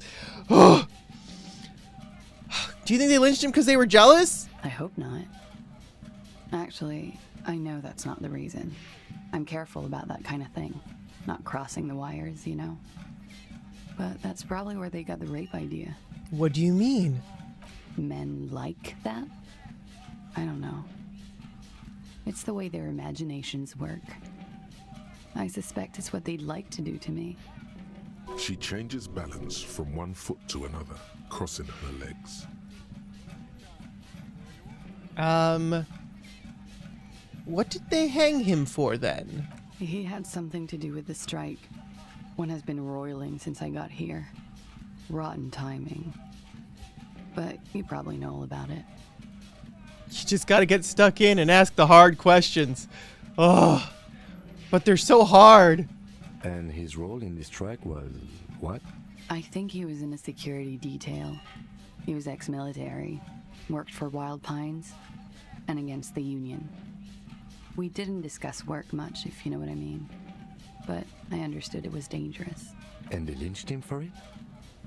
She nods. So Titus asks you to spice things up for us? Pretty much. She cradles her coffee cup in both hands. Warming them. She must be very cold and exhausted of this life. It must have been hard for you seeing him there. Half-Life Light is screaming at you. I'm a pamby-wamby nimbly-wimbly though. Oh yes.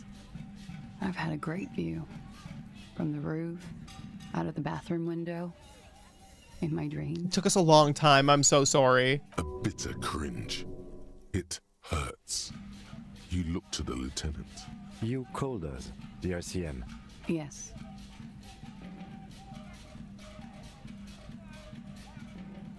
The call reported the hanging, that was you? I made it. And I would appreciate it if you didn't tell everyone. In Martinez, they call it snitching. Reporting crimes is confidential in Revachol, miss. The caller's voice was disguised. I didn't exactly disguise it.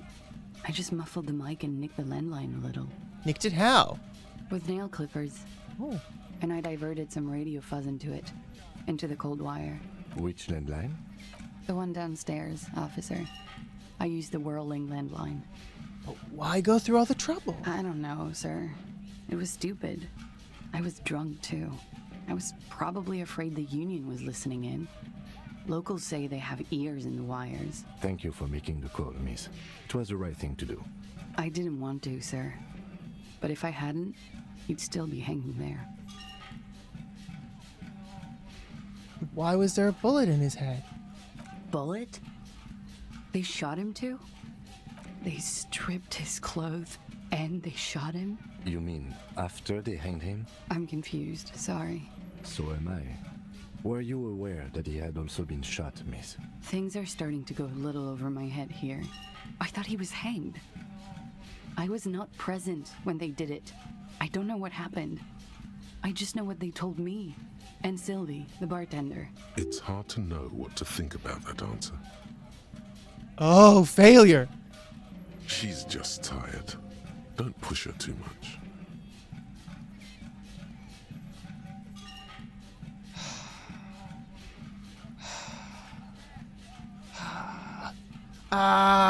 She breathes a silvery sigh of relief and weariness. The air on the roof feels humid. Should we head by downstairs, officer? We may have things to discuss there. As he says so, you feel the young woman looking at you and get a feeling you can't quite put your finger on. A suspicion? I had something else before we go. A little thing. She nods. Silvery cigarette fumes disappear into her mouth. I noticed your room is quite close to mine, and I have a personal question. Yes. You're just one room away. Very personal. Were you in Sunday night? I need to know what I did before I lost my memory. You do not need to know that. What you need is to ask normal police questions, like... He waits for you to finish the sentence. Get a grip, he thinks. At least do your personal stuff when I'm not here. Oh. Nice room you got there. Yeah.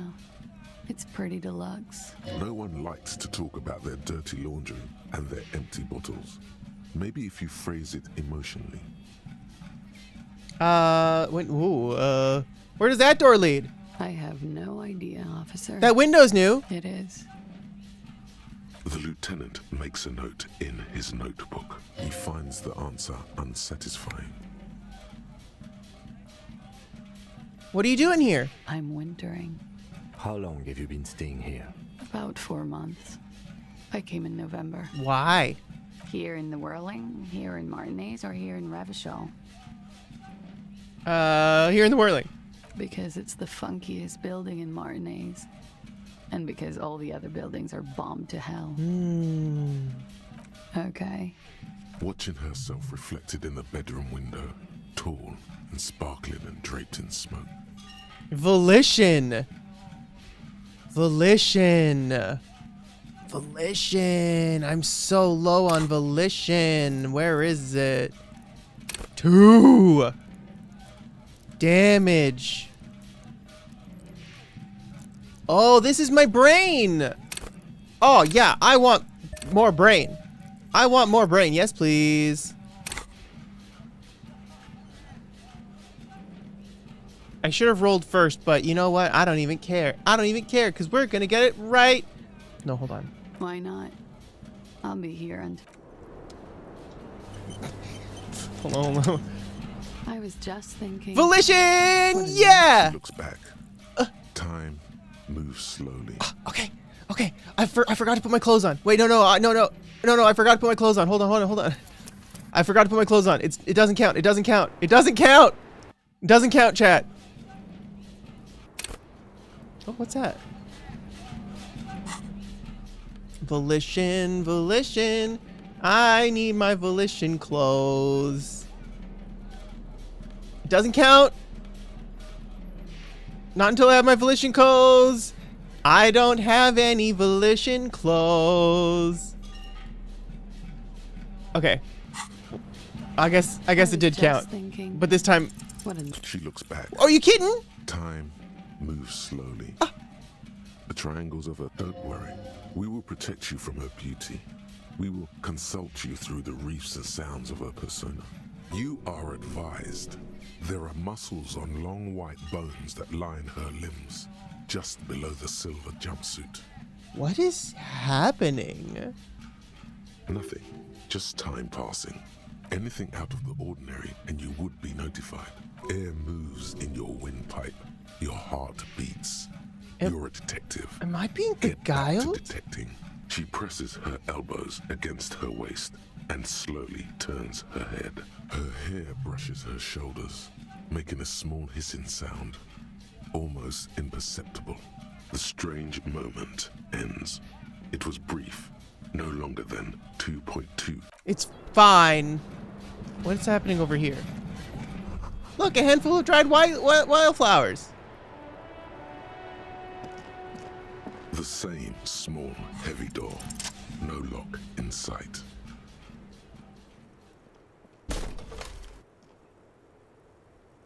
Something cracks inside. It is an unbelievably satisfying sound. Nice. Yeah, my brain feels better. Filling you with a belief Twice! in your own body. Sounds like the property damage wasn't in vain, at least. Would it hurt to look in? Oh, yeah. Oh, yeah. Okay, we gotta talk to Kim. Looks like we have more to discuss with those so-called Hardy Boys. Half their reasoning just went out the window. That's my boombox, Jordan. I kicked that in so cool. Nothing will make them respect the RCM, but it will disrupt the game they prepared for us. We just stripped off one layer of whatever it is. Her decision to not corroborate their story was definitely not part of the plan. Why did she tell us all that? What else could she have done? Lie? She saw there was no way to lie and get away with it. I'm not sure she had to lie. I wouldn't have known. If not you, then me. It was a smart move from her. Something's off here, man. You think so? Yeah. She seemed forthcoming. Unusually so. Being forthcoming about some things is a good way to obscure other things. The best liars are always forthcoming. Anyway, we should move. I suspect our investigation will bring us back here soon enough. Bent metal. Broken glass. Your path lies strewn with the broken forms of everyday objects. You are the destroyer, the bane of inanimate matter. No, I'm just a disempowered individual trying to take my disempowerment out on everyday objects. Look, there's a discarded milk carton on the floor. Why don't you destroy that, too? No, I actually feel sorry for the milk things I've destroyed. Sorry, milk carton. You're right. That's definitely not the behavior of a destroyer at all. That's just severe anger management problems and a disregard for property rights. Now that my brain feels better, can I try that check again? I was just thinking, what a nice day for questions. So we, right? Ooh, footprints. What's this? There's a tiny hole in the wall. You see a bedroom on the other side. Peeping! Peeping! Peeping! You can almost see the shape of a man and a woman writhing inside, bathed in drug sweat and dirty linens. I think I can see into Classia's bedroom from here. You can barely see through. Better not to jump to sensationalist conclusions here. The footprints on the floor, however, definitely suspicious. Boring footprints. I want to jump to sensationalist conclusions. Peeping! Peeping! You clearly see footprints in the downy carpet of dust covering the workshop floor. Jackpot. These, unlike everything else here, are new. Seems like someone's been here within the last week or two. 3 weeks maximum. Yeah. From the dust coverage. It could easily have been 1 week too. You know, officer. What? This is good. He likes it. That's a little smile there, in the dark of the workshop. Okay, I'll try to remember, Zero. It was a stereo investigation after all.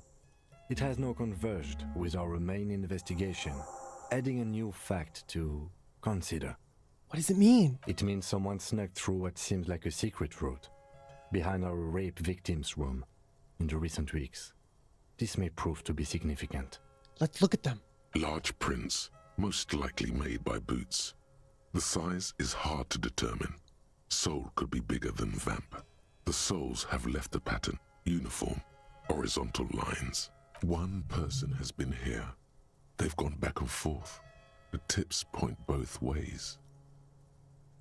The prints look like one person went back and forth. Between that and that. He points to the elevator doors in the corner, and he points at the barred door. This print doesn't look like the odd soul. The size looks about the same, actually. They're not the same shoe, but they could be the same person. Wow! It doesn't look like the worker's boots. No. These little horizontal lines are different. They look custom made to me.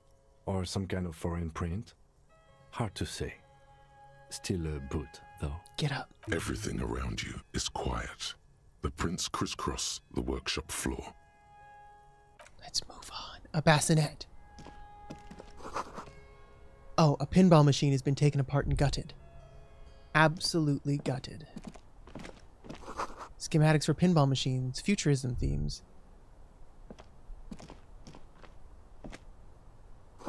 Boxes of tools and replacement parts line the shelves. Ooh, empathy coat! Empathy coat! Empathy coat! Empathy coat? Empathy coat! Hand-eye coordination? Oh, but this is my coat for Kim. Small windows taped shut with black plastic you can't see outside. Okay. We're gonna level up Volition and we're gonna look in her eyes again. Oh, in your eyes, in your eyes, in your eyes. Just as you look at the flowers, a gust of wind raises them from the roof, picking them up in the air. I should have worn my other coat! The wind brushes them off the roof. They're gone. No!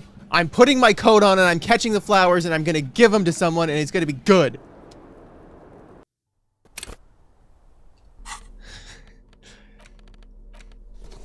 They give you the coat you need to catch the flowers. This is your flower catching coat and I'm gonna catch. Ooh, what's that? This seems to be some kind of workshop for fixing up pinball machines.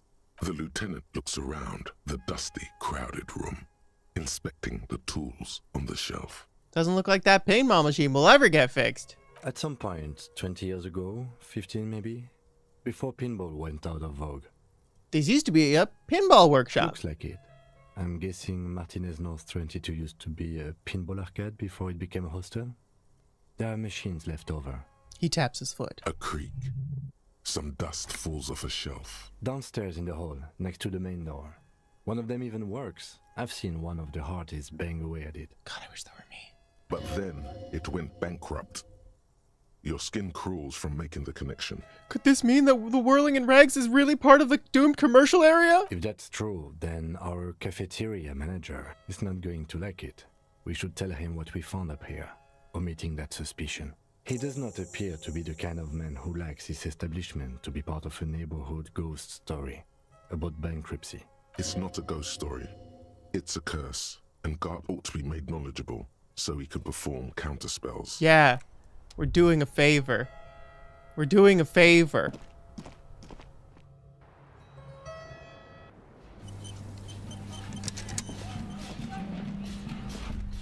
Just as you look at the hand-eye coordination, dust, go! Catch a single white flower between your fingers. Yes! The rest fly off into the wind. It's a Maybell. The young woman looks at the Maybell in your hand. Just a glance. Then takes a drag of her cigarette. The lieutenant gives you an acknowledging little nod. Yo, though, look at how good I look in this. Yes, I do. Yes, I do. Yes, you do. Okay. Wait, maybe catching the flower is impressive and she'll tell me everything I need to know. I was just thinking, what a nice day for questions. What is this Pertaining to a wildflower? murder investigation. She looks at the dried petals in your palm, then lightly touches one with her fingernail. Chipped white polish covers the nail. It's long and sharp, like a mini dagger. The petal crumbles on contact. My flower. Pretty. Looks like a dried Maybell. Is that the one you caught? Sambo style? What is Sambo? A martial art, sir. Is that it? Yes. Why was it there? Why was there a flower on the roof? I don't know, officer. Because of the wind? Or an admirer? Or any admirers, miss? Admirers? I'm too old to be a debutante. And this place is no fashionable society. Oh, my brain's so freaking strong now. Oh, my brain's so freaking strong. I was just thinking. Brain strong. Light brown eyes look back at you, directly into the space behind your eye sockets. You see the smoke rise from between her painted red lips. She's beautiful. I have bad news for you. What? You know these guys? Which guys? Who? Me? Yeah? Yes, you. He's talking about you, you boring stiff. You too. Me? What did I do? These guys are compromised. She's got them singing along to her tune. The little bleeps and bloops you trust for info, you can't trust them anymore. Oh my God. Believe it. How did this happen? How it always does. Through subtlety. Well, what can I do? There's nothing you can do about it. You are how you are, and she is how she is. Things will go as they do. Can't you turn them normal again? No. What's the use in this? It's better to know you're being played than to be played without knowing it, is it not? Who's all affected? There's no way of knowing. At the moment, I'm afraid it's best to assume all of them. Whoa. Bullshit, man. I ain't compromised, especially that guy. That guy's the most compromised one in here. No fucking way, man. I just want a drag of that sweet menthol Ziggy. Really? Quick. Tell me what's under her jumpsuit. Glory, truth, softness. Protect her. She wants you. I take it back. He's got it pretty bad. But this next guy's on another level entirely. Who is? She likes you. The crown head is a boring condom. He's jealous. This is human nature. Oh, suggestion. Does this mean she's been lying to me? I think it's safe to assume, yes. Mr. Thespian here hasn't been speaking up. If he were, I suspect there would be paeans to her truthfulness. Like this, no, he's not going to show up. I'm sorry, your lie detection isn't working. It's not her doing. He's just totally inept. It looks like you're also an idiot. But that's not her fault. Yeah, it's not her fault. I was just born this way. No, not an idiot. You're just more of a sensitive type. Yeah. thinks with his heart. Yeah! This woman's pain draws you in. Yeah, that's right. I'm not dumb. I'm just sensitive. You can't draw a sound conclusion. The one who usually does says, huh? No, Mr. Conclusion. You're always kind of limited in your analytical abilities. That's not her fault. But still. Yeah. Don't worry. It's only been 4 or 5 seconds. You've got this. Mister, you manipulating me? The silence broken. She exhales a little cloud of smoke and says, God, no.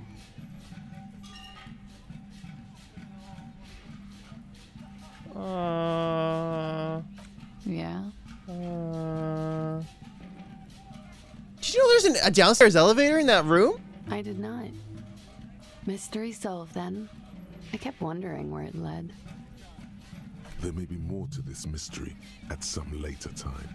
She's holding back. Let's make a mental note for now. There's a peephole on the other side into your bedroom. A peephole? You mean like a hole in the wall? Yeah. Yes, looking into your bedroom, miss. Yeah.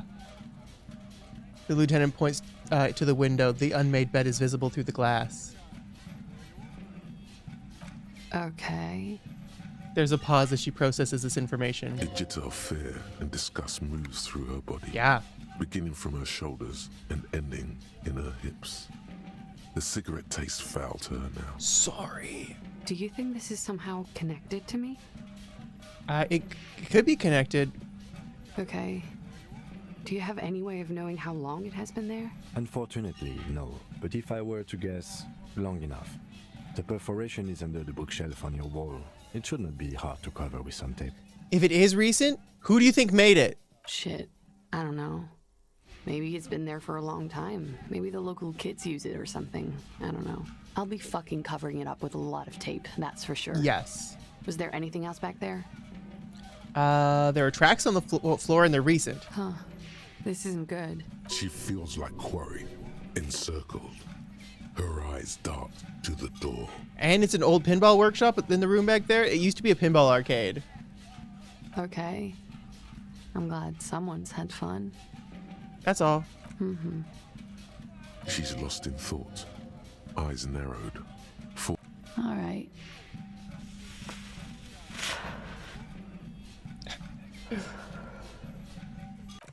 Okay. I'll come back and I'll tell you more, lady. I know that you are manipulating me, but you know what? Queens support queens, and I'll support your manipulation.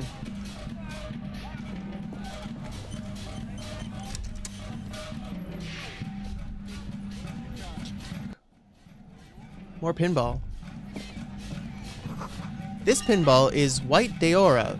The black glass shows a female figure in mourning. A note. NB, the spare key is tied to the bush outside in the corner room window. Wait. The key is tied in the bush outside near the corner key window. Over there, in the corner. The pinball machine? Not just any pinball machine. This is the pinnacle of pinball. Cornelius Gordy and the Mountain Goats. Kim, are you seeing... It's lit. You can't wait to get your hands on it. Kim, are you seeing what I'm seeing? The pinball machine. Gordy's Goats. A classic. You played it? A little. Feels like a lot. Too much to play it again. Oh, let's take a closer look. Oh, great. The lieutenant sighs. Cornelius Gordy and the Mountain Goats reads the golden lettering on top of the back box. There's a small column of text underneath. The machine is coin operated. Get the game on, Fingerboy. Those flippers are ready.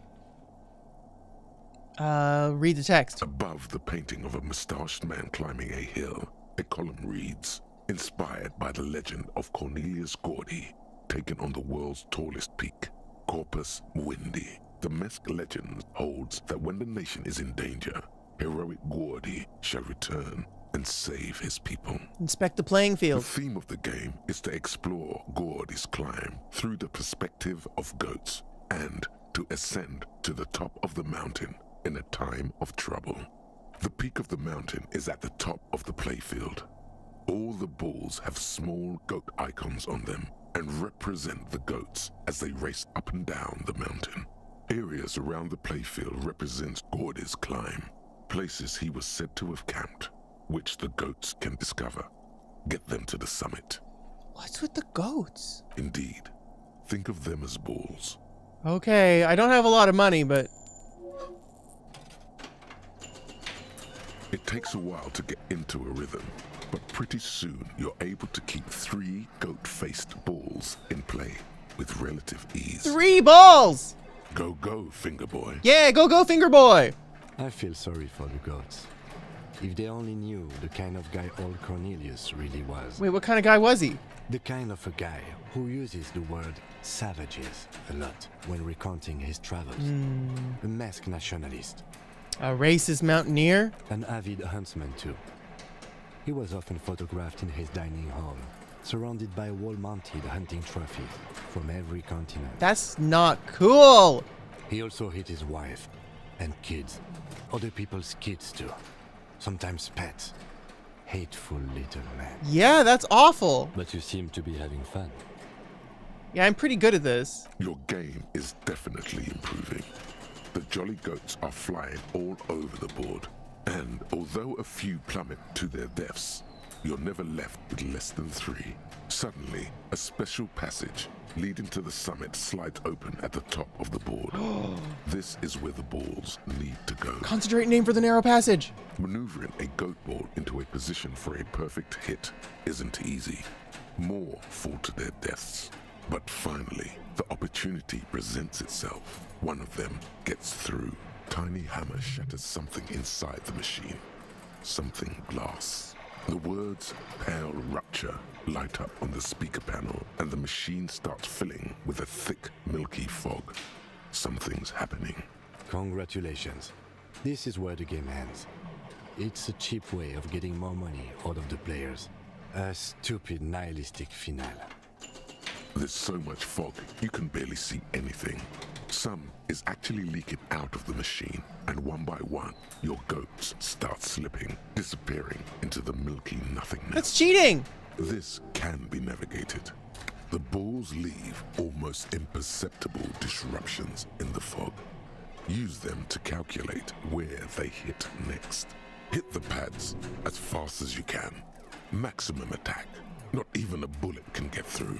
You're down to your last goat, going mostly by sound. Eyes are useless at this point, but that goat is something special. 5 times you snatch him back from the jaws of death. Kim, it can be done! Just watch! I am. I've seen it before. Played it too. You will eventually make a mistake and then it's all over. 3%, baby! Here we go! I don't have any points to level up, eh? No, I got none. Okay, here we go! I failed! I can't even see it. I failed a lot. Actually. The last goat plummets into the fog with almost suicidal glee. It killed itself to spite you. There goes nothing, finger boy. There goes nothing, finger boy. Damn it.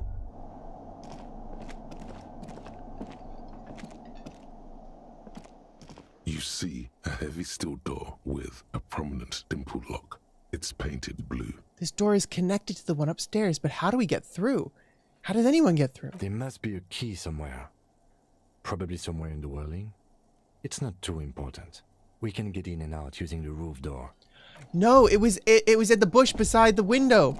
It's in the bush. This small elevator is dimly lit by a bulb that's been glowing for ages. Smells of nougat and sweat. Your head brushes up against the ceiling. The maintenance card under the control panel reads, Last maintenance, 10th July, 88. This elevator must have been needed to transport the pinballs. Seems so, although it's pretty quaint for a freight elevator. There are large rectangular buttons, monter, descend, and an international call for emergency assistance. That third one appears to be broken. Let's go up. The bush outside near the window. The bush outside near the window. Let's tell this friend what we learned.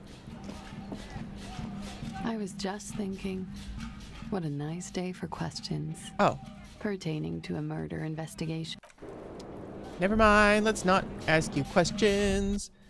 We'll go into the bush outside. There's a key. Oh, not the door. I want to see the stairs. Doop-a-doo, doop-a-doo. We got to go outside. Got to go outside. Check the bushes right outside the window for the key. For the key. For the key. Bush outside, where the hell's the bush outside? Near the window, near the window. We can't see anything. Bush, bush, bush, bush. Where's the bush? Bush, bush, push the bush. No bush. Where's the bush? Bush, bush, hello? But I learned about a bush. You can't tell me about a bush and then not have a bush. I need bush! Bush? Just keep singing, right? It's access from inside the dining hall. Oh, is it that window? Hold on.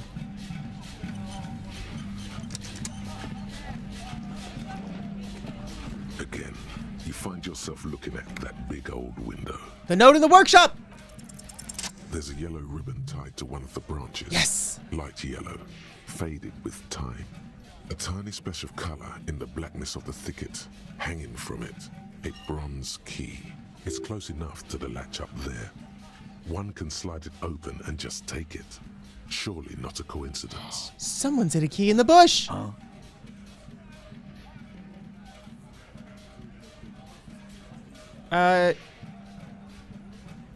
Can you hand me that key, please? I'm not your janitor, cop. I don't even know what you're talking about. There's nothing there. If he says it's there, it's there. Can you let me slide by so I can grab the thing? I don't know about that. I'm comfortable here. Don't think any sliding would really help right now. Sorry, fucko. Looks like you're gonna have to go bush diving. Good fucking luck with that. The Hawthorne's got a bitch of a bite.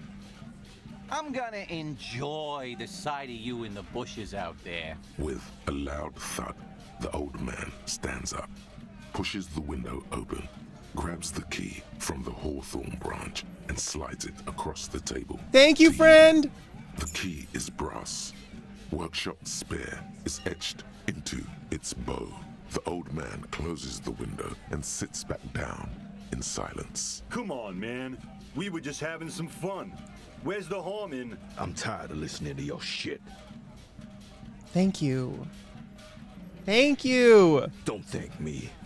I don't give two shits about your key. I wonder what doors it opens. It's for the blue door in the kitchen. Yeah, I know. There was a note there that you missed. No. It said the workshop key is behind the window. I didn't miss it! Kim. I was merely thinking out loud. Kim. Didn't miss shit, Kim. Kim. How could you? Kim. You see a heavy steel door with the key fits the dimple lock. It takes a bit of effort to turn it. It's called being rhetorical. But then the lock clicks.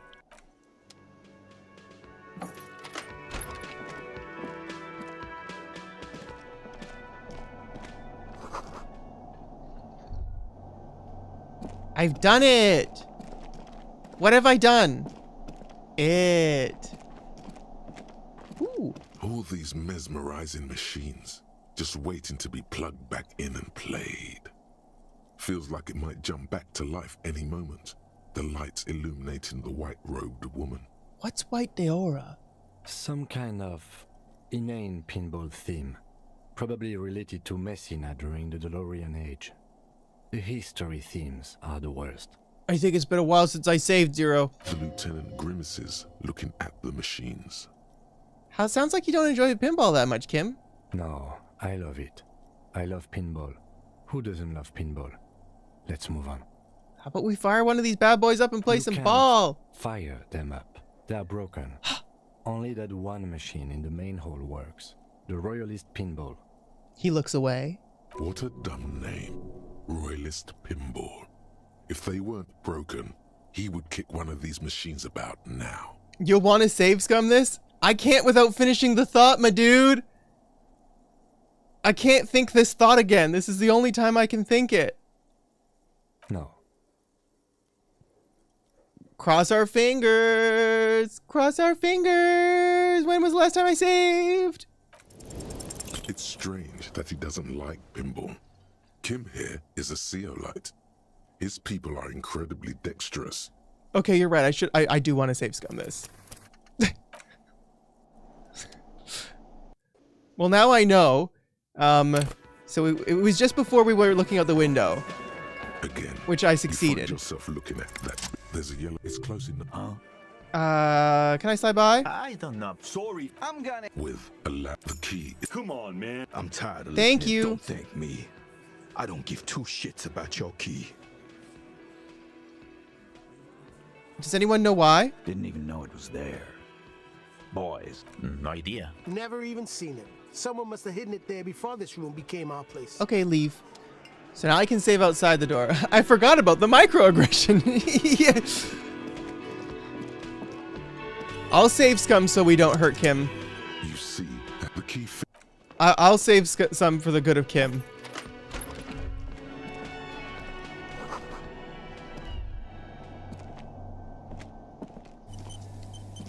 Hey, there's an autosave. That's nice.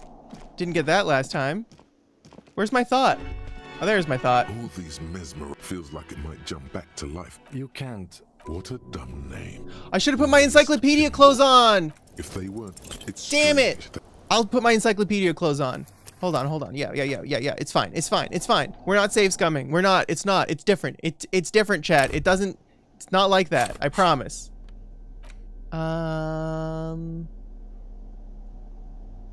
Encyclopedia.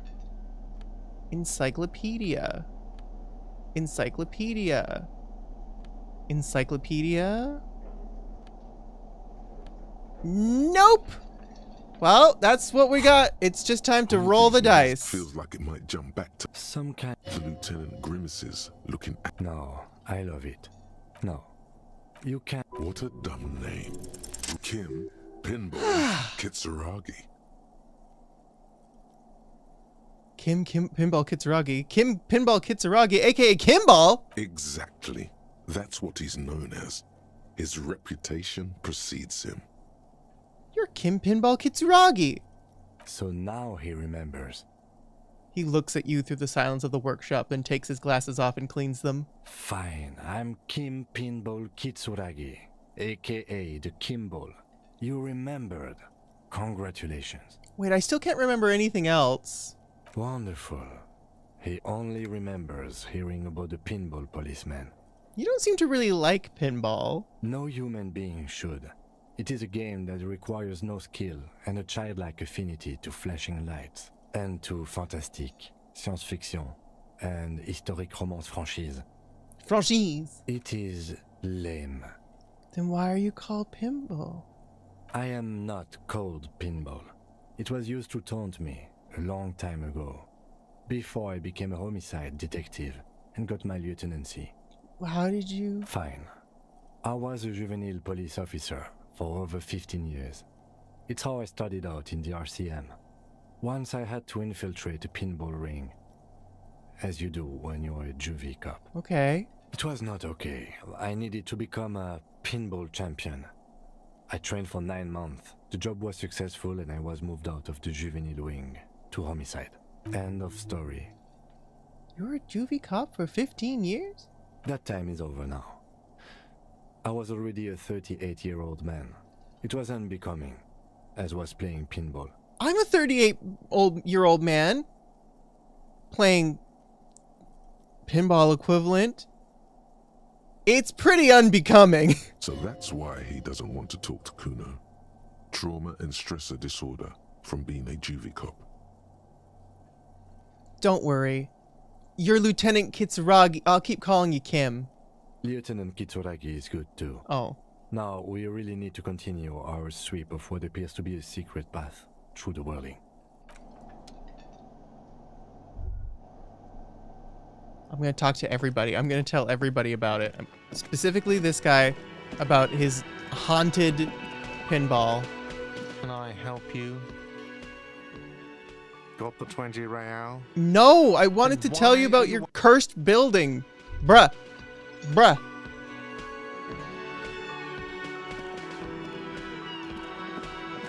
Okay.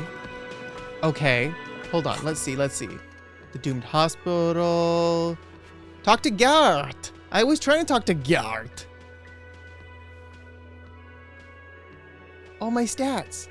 Good cop. People killed. Communism. Sorry cop.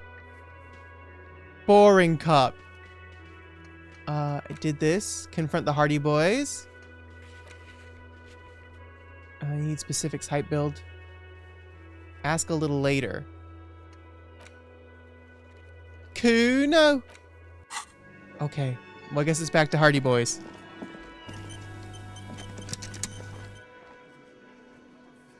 That's why it gave you the tutorial saying, hey, you should revisit the...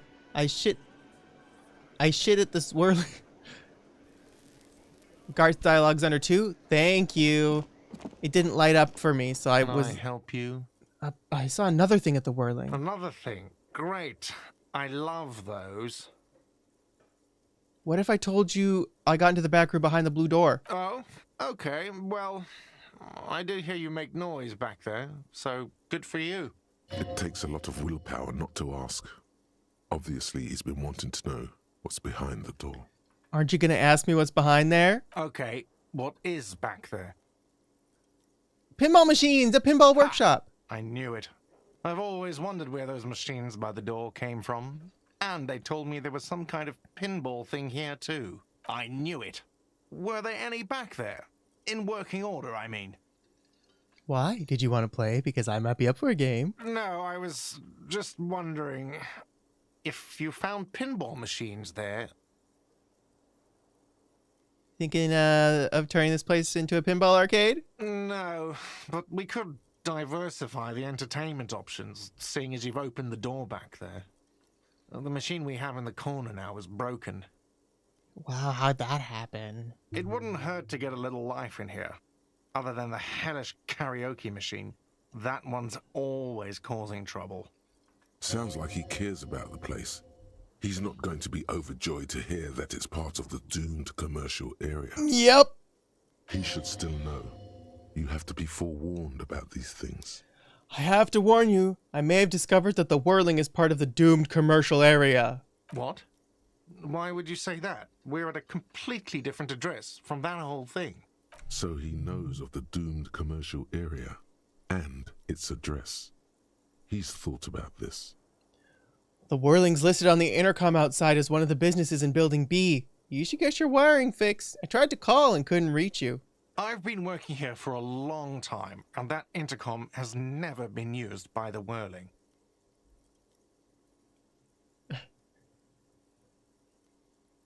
Hold on, not once? Isn't it already a sign of decline? Uh-oh. The whirling was once the East Delta Pinball Arcade, which failed, though perhaps the whirling will escape the curse. Does this look like part of a doomed commercial area? This pre-revolutionary tilework, these high ceilings, the nice rooms, well, most of the rooms. For 14 years, man. That's how long I've worked here. I've kept this place up through hail and through sleet. Fuck me, if some doom ghost... He's done a fine job, too. Though he's spoken of the place dismissively before, the hostel is actually very important to him. You really care about the whirling, huh? Yeah, it's slowly growing on me again. It's beautiful in its own way, especially for this neighborhood. I've been trying to keep it that way, even if it is part of the damn doomed commercial area. You really shouldn't be worried about that label, you know. I don't place much stock in the curse and so on, but the label frightens the clientele. Who wants to stay at a doomed hostel? Everything's doomed enough without that. Yeah, doomed. Who owns this place? Some real estate management company. They never come around here, just collect money from afar. Honestly, I think some money laundering might be involved. And who named it Whirling in Rags? Well, it sure as hell wasn't the real estate company. It was you? You look surprised. What? It's a great name, I know. Cafeteria managers come up with great names too. It's from a song. A song? Hail, Holy Queen, by the Ateniers. Hail, Holy Queen of the Sea. You're whirling in rags, you're vast and you're sad. Good pick.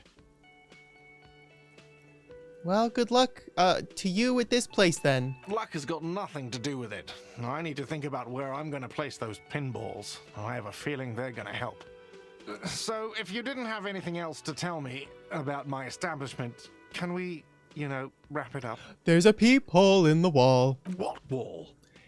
Upstairs in the secret room, right next to Classia's bedroom. I found it when I found the pinball machines. I'll have it fixed at once. Thank you for letting me know. I assure you, the Whirling does not abide spying on its guests. What a shame to fix such a good peephole.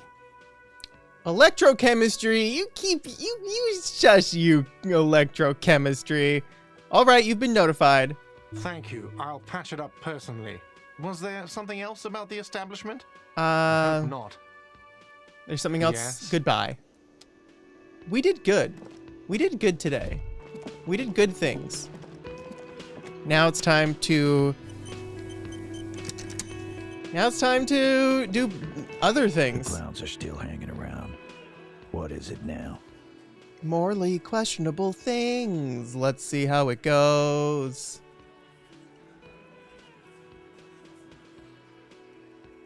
Let's go over the victim again. Again? Seriously, man. Fine. So what was her relationship with the mercenary? Relationship? There was no fucking relationship. He raped her. That's their relationship. Something is off here. His anger is possessive. Ooh, it's drama. It was like that karaoke incident all over again. Or like some of the other girls he was harassing. Okay, enough. All of this is irrelevant to your stated investigation. So what's your relationship with her? I know her. He looks around and an uncommon silence fills the room. How well do you know her? A small twitch in the corner of Kim's mouth. He has a hunch about what knowing means. Like the Bible. Well enough, Copper. We partied. She's been here for a few months. He crosses his arms. So she's not from around here. You mean Revachol? Nah. Our Miss Aranye disco dancer is an immigrant or a drifter of some sort. Been staying over here over the winter. Don't you give her any more trouble. She's just had some bad luck, that's all. Shut up, Angie. She doesn't need your help. Titus gives them both a look. They fall silent. What's with all the silences? It's like these guys don't know how to feel about this. You should keep picking at it. And what was up with the partying she and Titus did? It sounded fun. You said you partied. Cool, that's cool. What did you mean by party? What do you think I meant? Did you sex, drug, and karaoke, right? Yes, and no. Got something to say about it? So you're saying the two of you were close? No, we just fucked. That's all. I'm not gonna give you any details if that's what you're after. So put your dick away. He really went out of his way to seem comfortable with this topic. That's all you're gonna get for now. So when did it happen? He did it before we killed him. He's not gonna do it again. So what does it matter? It would help if we establish a timeline. All right. 2 weeks, maybe? I don't know. I need another beer. Here you go, boss. Oh, here you go, boss. Yeah, whatever.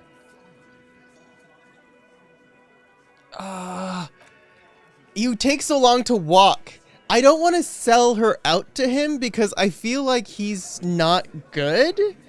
And because he's not good, I don't really want to be like, hey, so she's saying you're a liar? So tell me about that. What do you think of it? What do you think about her being a liar? The clowns are still hanging Or you around. being a liar? What is it now? Oh, no. Drug trade. Like hell you have. I have. There is no local drug trade. That's a lie. This place is as clean as a rifle. Go back to Jamrock and ask the local junkies how clean your streets are in Precinct 41 kilos. We'll do that. In the meantime, did you know that there's an abandoned lorry at the intersection that was used to move raw ingredients for drugs from Terminal B to Jamrock? The person driving it was present at the hanging. It was one of you. We've connected the footprints. Detective, do you want to deliver the coup de grâce? Okay. No, the thunder is his. Leave it to the lieutenant. No, you do the honor. You've earned it. Thank you. You're right, Titus. There is no local drug trade because it's all controlled by you. You're the drug trade. Gasp! Get him! That's a mighty interesting theory. I guess that's what you would need to do, theoretically. A big, strong, state-run monopoly would outcompete the runts on the street. Yeah, man. Theoretically, that's what you would do. To get rid of the gangs, the dealers, even some of the junkies. Matt Pat announced he's leaving YouTube. A lot of people are moving on. Holy crap. Is that just a theory or... Wow. Wow. Drugs. You would need good, trustworthy people to take their place, of course. Hardy men to run such a monopoly. For the good of the community, of course.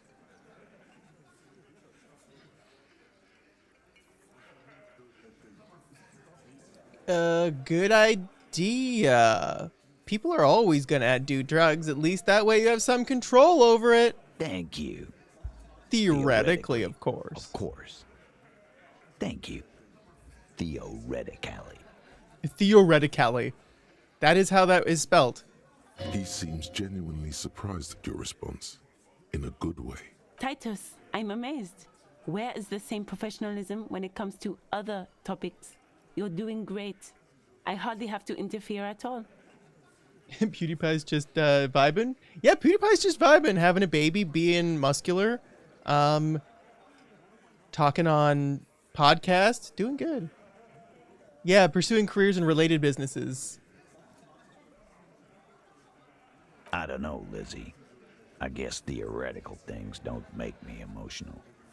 Now, was there anything else? I was sorta gonna get my brewski on. Not quite yet, Mr. Hardy. There were 8 sets of prints on the crime scene. There are only 7 Hardy boys here. My answer is... fuck off. Mind your own business. There is no 8th Hardy. I run this goddamn scene. You should have said theoretically. Finally, you got something out of him. This could prove useful in the future. And here we go. Back to the usual. The woman sighs. I know! Fatty walked on all 4s. He's so fucking fat, he left 2 sets of footprints. Shanky! Go fuck your mom, Dennis. Get him! Holy crap! That's more like it, boys. You heard him. It was Angus on all 4s. Anything else you need to know? And learning how to draw. Yeah, he's learning how to draw. Really, really good for him. Why can't we all have the PewDiePie life, eh? That's what I want for everyone. What is it? The PewDiePie life.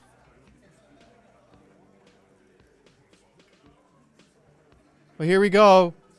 I'm gonna sell her out. Fuck. I knew that fucking whore couldn't be trusted. You've hit a nerve. Titus is furious. No, more than that. The loyal Titus feels betrayed. Uh-oh. For the record, Titus Hardy did not explicitly specify the victim as a whore, nor did he say anything about trusting her. Lizzie, Oh, shut up and stay out of this, Liz. He raped her. He was out of his fucking mind. You have no idea. She's just in denial, asshole. You don't understand the traumatic experience. She's shutting down. and she doesn't fucking trust you. Yeah, she's crazy, you know. A crazy bitch. You know the type. She's fucked up. Crazy? What are you talking about? She was very lucid. Cut the bullshit. Lawman, I'm at the end of my goddamn rope with you. I fucking told you not to push her. Hi, Tempest. Yeah. His hands become fists. And you went and pushed her. I am gonna fucking hit you. Duck. Titus Hardy. Uh-oh. Full name. Everett personally sent me to take care of this. If this goes south, we'll all be in the shit. But you, Titus Hardy, are going to be buried. Am I understood? The room is so quiet you could hear a pin drop. The rest of the cafeteria has gone quiet, too. Someone has to rush in to break the tension. The second in command. Look, Copper. We know that fuck was a rapist and a killer. We got him confessing to it on tape. Ooh! Show it to him, T. What's the harm, right? Here, jerkwad. Listen to this shit. And then come back and tell me the soldier of the apocalypse was an innocent man. What's on this tape? What's on it? We call it the Dorgun a Mega Mix. You'll know why. Won't you listen to it? Where did you get this tape? You think we go into this shit deaf and dumb? You RCM aren't the only ones who know how to bug people. There's no university degree for that. Spies. But so you bugged them how? We have machines. We're in logistics. How do you think a harbor works? It's advanced stuff. I never thought about how a harbor works. Understood? You've listened in on their communications. How long? Since way before their chief started taking swing lessons. Things got nice and quiet after that. Which one of you's doing the radio work? Is it Shanky? It's not advanced. You just hold up in a coop all day, writing down what they say. It gets hot as hell in there. The spy hole! The spy hole! Don't put yourself down, Angus. It's important work. The chief picks his beer back up to offer a silent toast. Yeah, man. You're like a radio genius or something. Those notes are some in-depth stuff. Indexes and shit. That's all for now. I'll get back to the investigation. Don't forget your tape, lawman. Compliments of Titus Hardy. Okay. Thank you. You do that. Oh, and keep it. Maybe you'll need a reminder of human ugliness someday. I have a feeling this is not going to be fun to listen to. I have a feeling this is going to be very unfun to listen to. So if you're listening and you maybe want to not listen to this terrible tape, I can look at the flowers. 6 crumbling petals rest on your palm. They're white, a bell-shaped crown. First, we're going to talk to the dried flowers because they're nice. This is the Insulindian lily, called Mabel's or Lucille's tears during the Revolution. Girls used to pin these on soldiers before sending them off to battle. What is it a coincidence being on the roof? Maybe. Maybe not. We'll see. Oh, does it bloom in early spring? Yes, but not this early. Not to my knowledge. It looks dried, preserved. Who pinned them? The revolutionaries, so the communards and the anarchists. White's their color, but the custom started in the suzerain's army, so it held meaning for the kingsmen too. It's about girls and boys more than sides. Girls sending off boys who are going to their deaths, then also dying themselves in the ruins from dysentery and consumption. It's a symbol of the Civil War. This was a thing that people did, though, wasn't it? Wasn't it like if you didn't go to war, like someone would give you like a lily, and they'd be like, that's a sign of them being like, how dare you not be war? Wasn't that a thing that happened in real life? The petals feel dry and fragile in your hand. Water flows under the channel bridge. Dark water. You rub your sides for warmth, but there is none. Stand still. The feeling recedes. Oh, I should have bloated my fingers. Okay, here comes the bad times. The bad times are here. They're about to happen. It's bad times. Bad times bears. Here we go. Bad Times Bears. You've never heard of anything like that? Oh. The porter reel is just what you needed. The reels attach to the apparatus with a satisfying click. The tape is routed behind the magnetic reader. Okay, the bad times, it's bad times. You push Command C, and the tape starts spinning. Violent static and machine sounds fill the air. Oh, if the times are too bad, I'm going to skip it because I don't like hearing bad things. So if that also bothers you, I don't care. This isn't Revachol. This is a fucking village. I can almost see the elephants. Ah!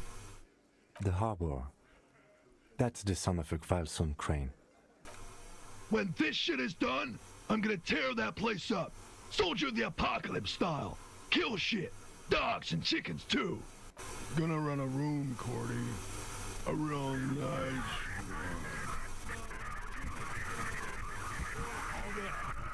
I don't give a shit. I'm fucking done. I'm done mentally. I'll fucking do them all in. Rape that disco. Whoop! Never did get that taste out of my mouth.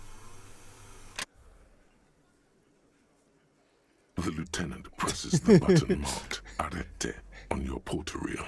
The tape stops spinning. I'm not trusting that word on YouTube. What do you think? It seemed authentic enough. Probably recorded off the shortwave, then edited to seem more incriminating. He sounded like he was on patrol around the harbor walls. Oh, thank you, Ghostal. Yeah, it was feather girls. They'll put a bird feather to mark men as cowards, and then they would pressure them into the army via peer pressure. Okay, that was not great, but I thought it was going to be worse. Still. The lieutenant looks at the tape. You're familiar with this look. It's his look of suspicion. There's more going on here than we know. What was that at the end? Silence? End of recording. Who's Corty? One of the other mercenaries, I think. The one he was talking to. What is a friend of his? What is Kohoi? A village on the Samaran Isola in South Safre. Grad committed war crimes there, the kind of thing he talks about. You think he was there? Who knows? Maybe the tattoos would have an answer. Or maybe Kohoi is just merc talk for atrocity, slaughter. Okay, what now? I think we've got a few more questions for Classia, don't you? This seems to contradict her testimony, at least to some degree.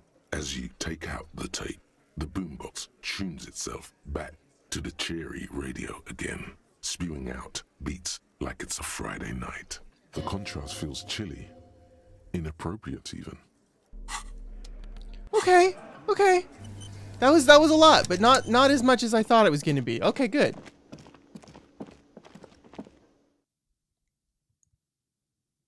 I don't feel good about pressuring Katya. That's not her name. The letters are all, there's like a K and a J. Katya. I was just thinking, what a nice day for questions pertaining to a murder investigation. Classy. Her name's Classy. Classy?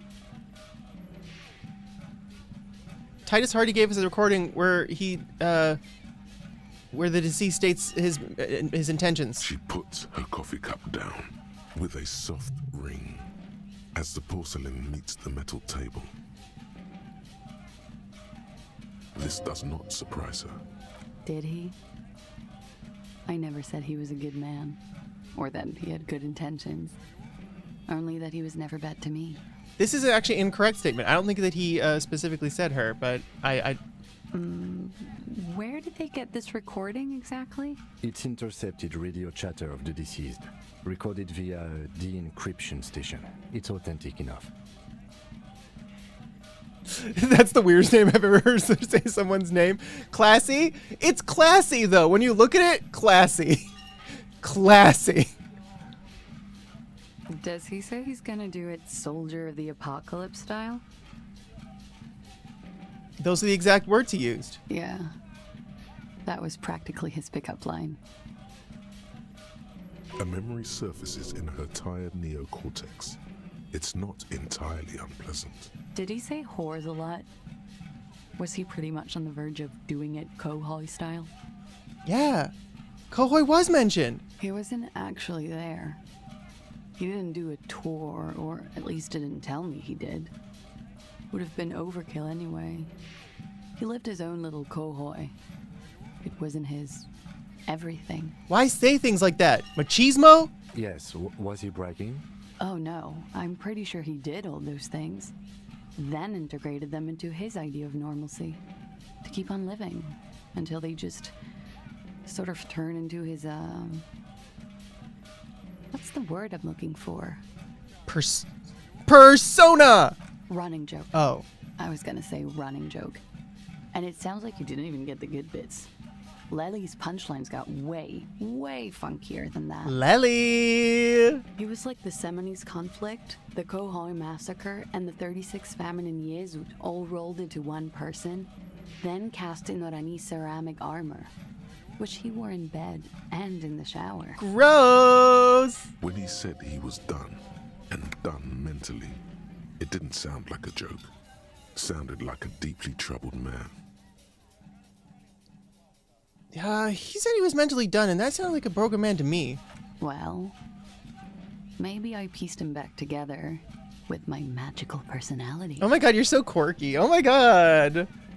You're the protagonist girl in a 2000s rom-com. Afraid of what? That tape the Hardy Boys recorded? Your mother probably never told you this, but girls are evil. Had I the physical robustness and social support, I'd be in Kohoi. I would be tearing it up Soldier of the Apocalypse style. I see that they were meant for each other, I guess. She wouldn't. She doesn't have the full Hoi in her. Did he tell you he had actually done any of those things? In Martinez, I mean? No. We were too busy laying waste to our own nervous systems to direct any of the fury outward.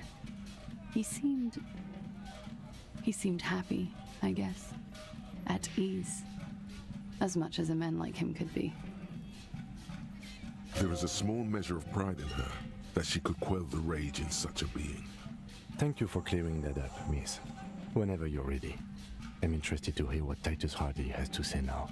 She takes a very small sip of her coffee and smiles. Now that you've had some time, tell us about Lely. Like, for example, his name? Actually, officer, I didn't know his name. I just called him Lely. A nickname? I guess. He came from Lelystad. It's short for that. And it was his army name, apparently. He said his real name wasn't his. I tried to pry it out of him, but it was no use. Lelystad. That's a good start. Lely. We have a few questions you can help us with. A few things a field autopsy alone can't answer. The young woman cranes her neck, trying to catch a glimpse of the page the lieutenant passed to you. On it is a list of autopsy observations, recorded neatly in blue ink. The last missing pieces of a puzzle of flesh. Ooh, he had a tattoo. Do you know what it means? Oh, that. It's clear she liked it. You liked it? Quite a lot, yes. What did it represent? It was a map of his life and the places he visited as a soldier. It was mostly for showing off to chicks, though. Oh, how so? How? Imagine him lying in bed.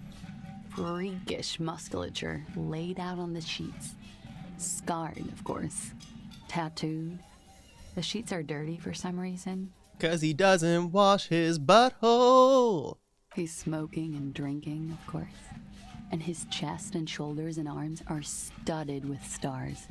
Tens, hundreds of them. Maybe even thousands. And the woman goes like, "What was this, baby?" And he says, "That was too hardcore. Don't ask me about that." So she goes, "Okay, but what's this, baby?" And he's like, "Saw some bat shit there. Killed some loincloths." And so it goes. Star after star. port after port, third world country after third world country. And he's done horrible things in every single one of them. You were the woman in this? Oh, yeah. Can we not hand her the photo? Let's do it, I guess. It's the only option. Tell us what these mean. No, thank you. I've seen enough of him dead. Yes. I can tell you what they meant without looking at them. Go on. He was a blue-eyed boy with thick arms from a small town. He was also poor, and the government of Oranje needed some people killed, so they turned him into a grotesque killer. For money. He went to Killer Academy in Vredefort. Then he killed some people on the Seminine Islands, and on other islands too. All of the islands. After this, he came to Revachol and got killed himself. Thank you. Not a very fun story. It is when you're high. It can be very exciting then. You have the tools to deal with it. It's not a very nice story to remember when you're sober. A change of topic? How old is he? He was 42. 42? Are you sure? I would have had him above 50. He had many scars that made him appear older. But no. The memory makes her smile. We even celebrated his birthday, like, some weeks ago. It was a funny 2 days. He had little reason to lie to me. We were slightly off then. Thank you for clearing it up. The lieutenant makes a correction in his notes. The adversary one. His eyes were blue. Yes. Light blue. They were like little blue galaxies. It was strange, seeing those eyes in his fucked up face. Pardon the swearing. I do him an injustice. He wasn't ugly. And he had a beautiful, soft voice. Very surprising, what with all the scarring. It was quite something, watching him speak. Yeah, I did all those things. Yeah, this star here. Yeah. He had a combat wound on his chin and mouth? Yes. Severe. It made him look like half his face was cracking away in some strange smile. That and those eyes. Oh, yes.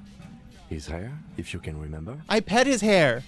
It was light brown, almost blonde. He darkened it with brilliantine, made oily. Not nice to stroke. I couldn't convince him to leave it alone. Interesting. I too have stroked his hair. Oily, isn't it? We have that in common now. Yeah, we do.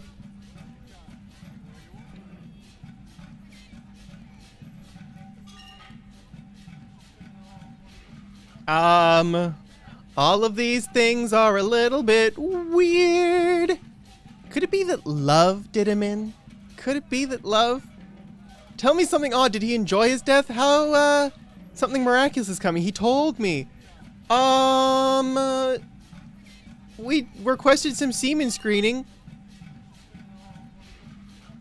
That's not the only part of the body that both of you have touched. Yeah. I did, didn't I? We requested semen. Good for you. What do you think it will tell us? I don't know how a semen sample works, officers.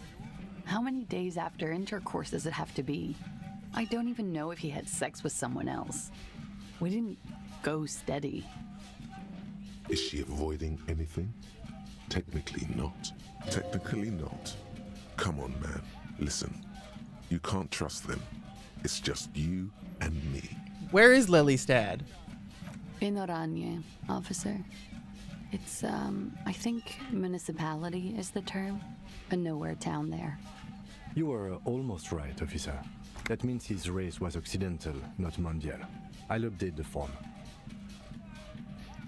You're both from, Oranje? Yes. We were compatriots. Did that bring you together? No. He was too old for that.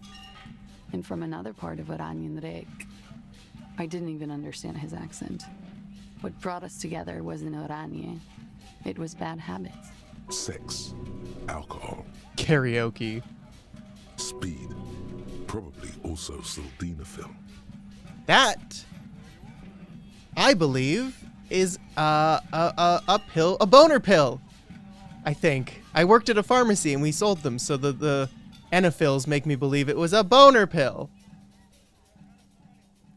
Did he tell me? Could it be love? It very well could be, yes. What do you mean? What do I mean? I have no idea. I don't even know what you mean. Love did him in? What does that mean? He told me love did him in. That's not funny, officer. Yeah, I know it wasn't funny. I'm sorry. Okay, we're not gonna talk. We're not gonna talk about anything else. All right. Coolly, gracefully, she pours herself more coffee.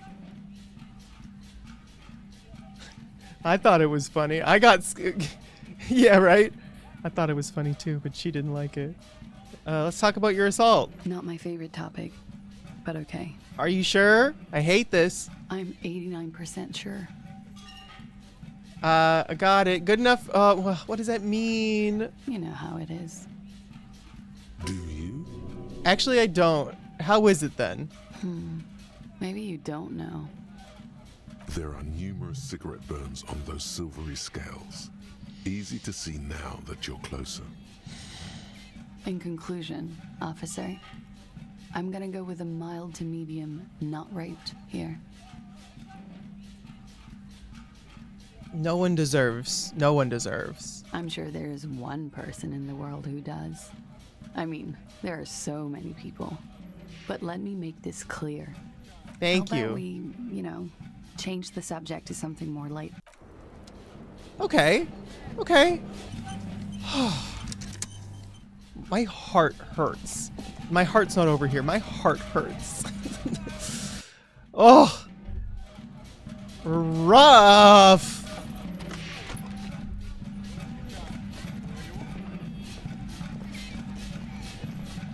What a frickin' day, though, eh? Yeah.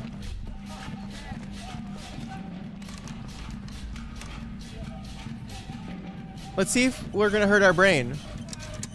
Have you finished your thoughts on the Homosexual Underground? We're nearly there. 29 minutes of game time remain for the Homosexual Underground, and then we'll know. We'll know the truth.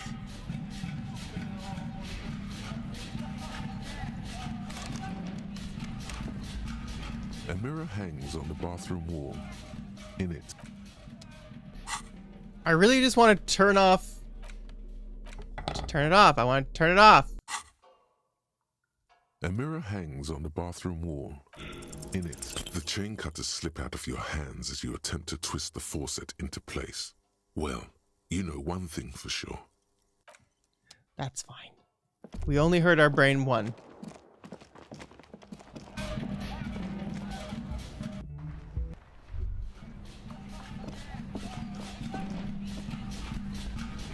Okay. Okay, so now we gotta go talk to the Hardy Boys again.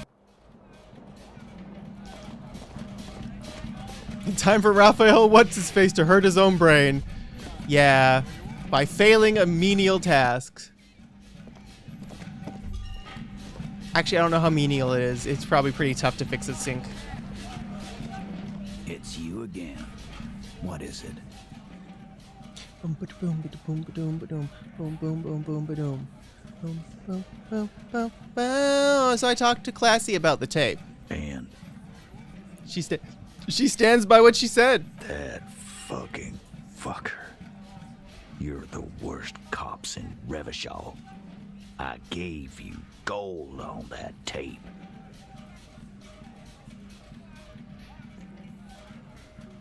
Yeah, it was pretty dark stuff, and but it didn't prove anything, and it didn't change her mind. Yeah, it was bad. Honestly, I expected it to have more of an effect.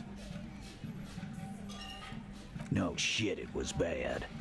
The fuck did she say then? It's all fuck-a-doodle fine. This is what people are supposed to talk like? Sounds like you wanted it to change her mind about the hanged man. This is definitely personal.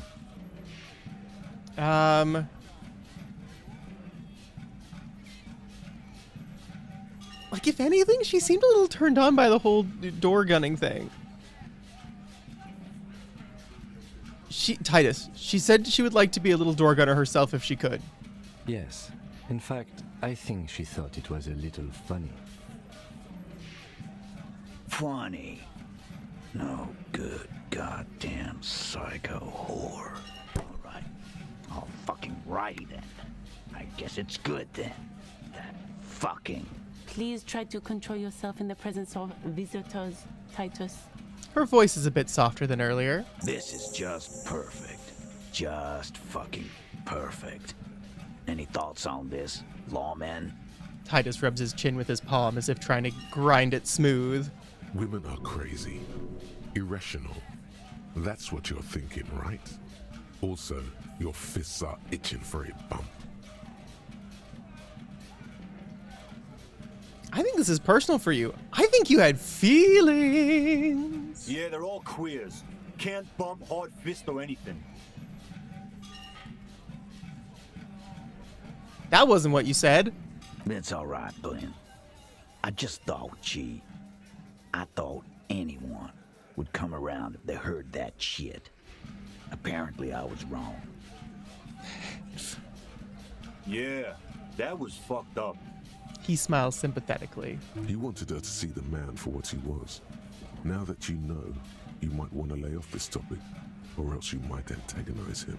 That's just a suggestion. I just got too worked up. Big man lost his shit. It's cool now. Maybe she isn't who you thought she was. Nah, I know her. She's just a girl. In over her head. She's not some helpless girl. She handled that mercenary well enough. Handled him? She got into some stupid shit with that guy. Shit we had to take care of. Yes, we heard all about it. Hi, And the Mr. fact still Fluff. stands. You were more disturbed by the tape than her. Hello, buddy boy. Oh, hello, he's here. He's drinking my water. Don't do that. Hello, mister. Oh. Did you feel emotional stress and you were like, I will come and I will be exactly what is needed in this moment. Exactly what is needed. What are you doing over there? What are you eating?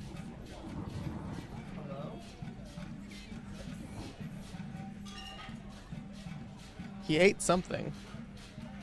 Oh, cat hit a button. I already told you. We fucking hanged him. There's less gusto in his voice now. His men too are growing increasingly silent. Come on, Titus. We know you didn't hang him. He was shot. I know you're tired. So am I. Why don't you just... You know what? I am tired. I'm tired of you and the whore upstairs. Next time you see her, tell her Titus said, "Fuck off!" He throws his beer can. This is the petulant rage of someone who's at the end of their wits. That lying, scamming. We're done. This is over. You understand? Your little investigation is over. Yeah. There's a silence in the room. Alan starts saying something, then thinks it's best not to. On the floor, beer drips out of the can into a small puddle. No one does anything about it. What is this quiet funeral shit? What we need is some beers in us. Bartender, 20 beers for the Dock Workers Union. Why do we make it 40, huh? Why do we make it 100 beers? You're not loud enough. 100 beers? Now we're talking. Hoppity hop over here, cafeteria manager. The window might be closing. The more beers they get in them, the less cooperative they will be. Oh, I think I might have clothes for that. I might have clothes. I might have clothes for that. Do I have clothes for that? Rhetoric, clothes. Do I? I got -1. So I'm wearing something that gives me minus.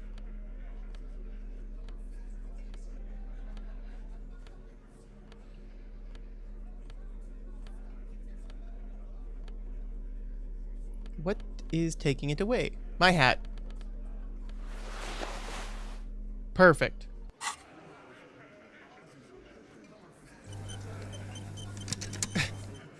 It's you again. I take my hat off to you, sir.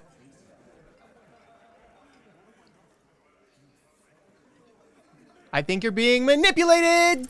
Yay! Convince Titus he's being manipulated. You should know by now.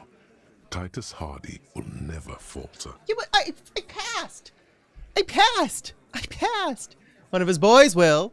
Just remember, it's about more than Classia. Classia. It's about these men and Martinez. Their district. Their responsibility. Outside, in the midday sun, ruins. The pavements are cracked and the benches peeling.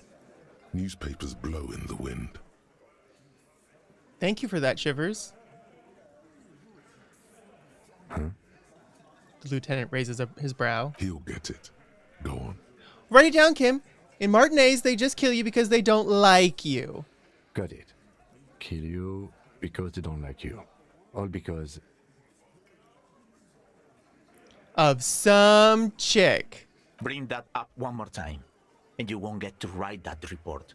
The man's fists under the table are balled. You can tell from his neck and shoulders. He means it. Yes, I understand, Alain. That's your name, right, Alain? You'll kill us. That's what they do in the wild north.